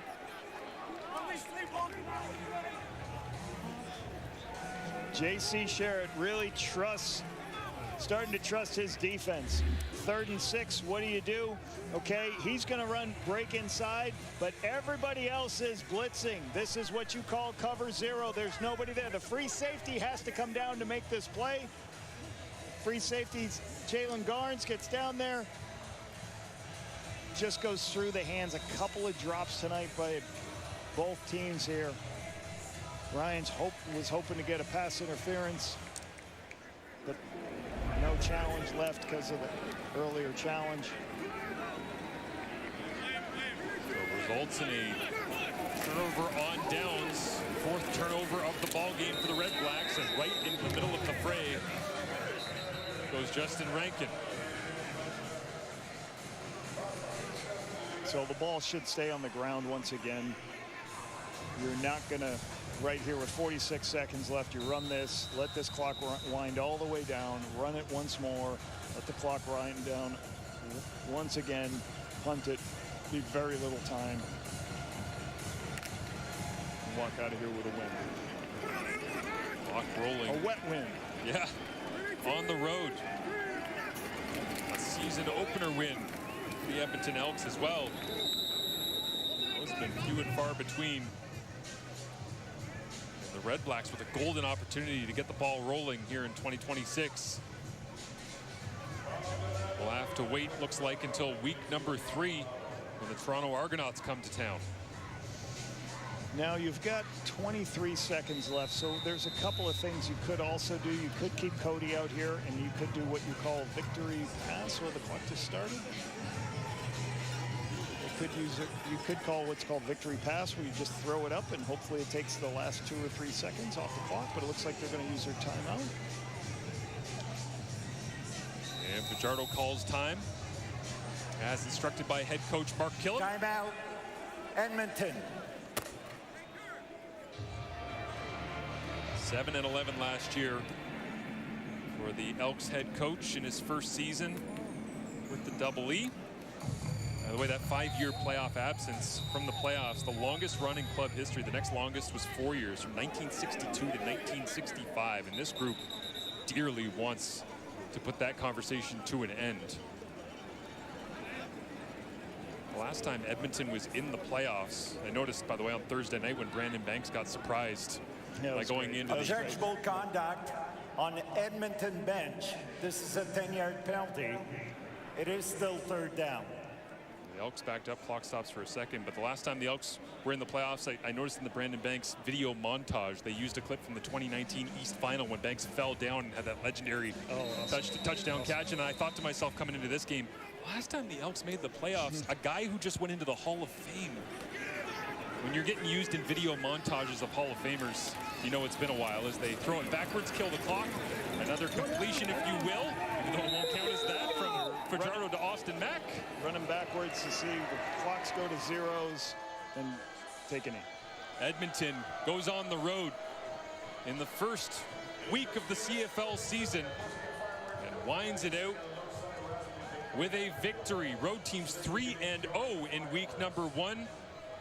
Ryan Dinwiddie and Mark Killam embrace at midfield. They'll see each other once again in week number 6 when these two teams come together at Commonwealth Stadium out in Edmonton. But a happy flight home for Killam in the green and gold. Yeah, and for the Redblacks, you know, the area they have to improve on was giveaways. They turned the ball over more than any team in the Canadian Football League last year. You know, but that was a lot due to young quarterback play. Well, today they had Max Duggan had one. They also had at the running back Collins had a turnover. So some of their young players had some turnovers. You can't lose the turnover battle and expect to win a lot of football games. That's what's got to change. for the Redblacks, because they actually were, for how many turnovers they had a chance to win this game at the end. Good night for the Redblacks defense at times with the rebuilt linebacking core.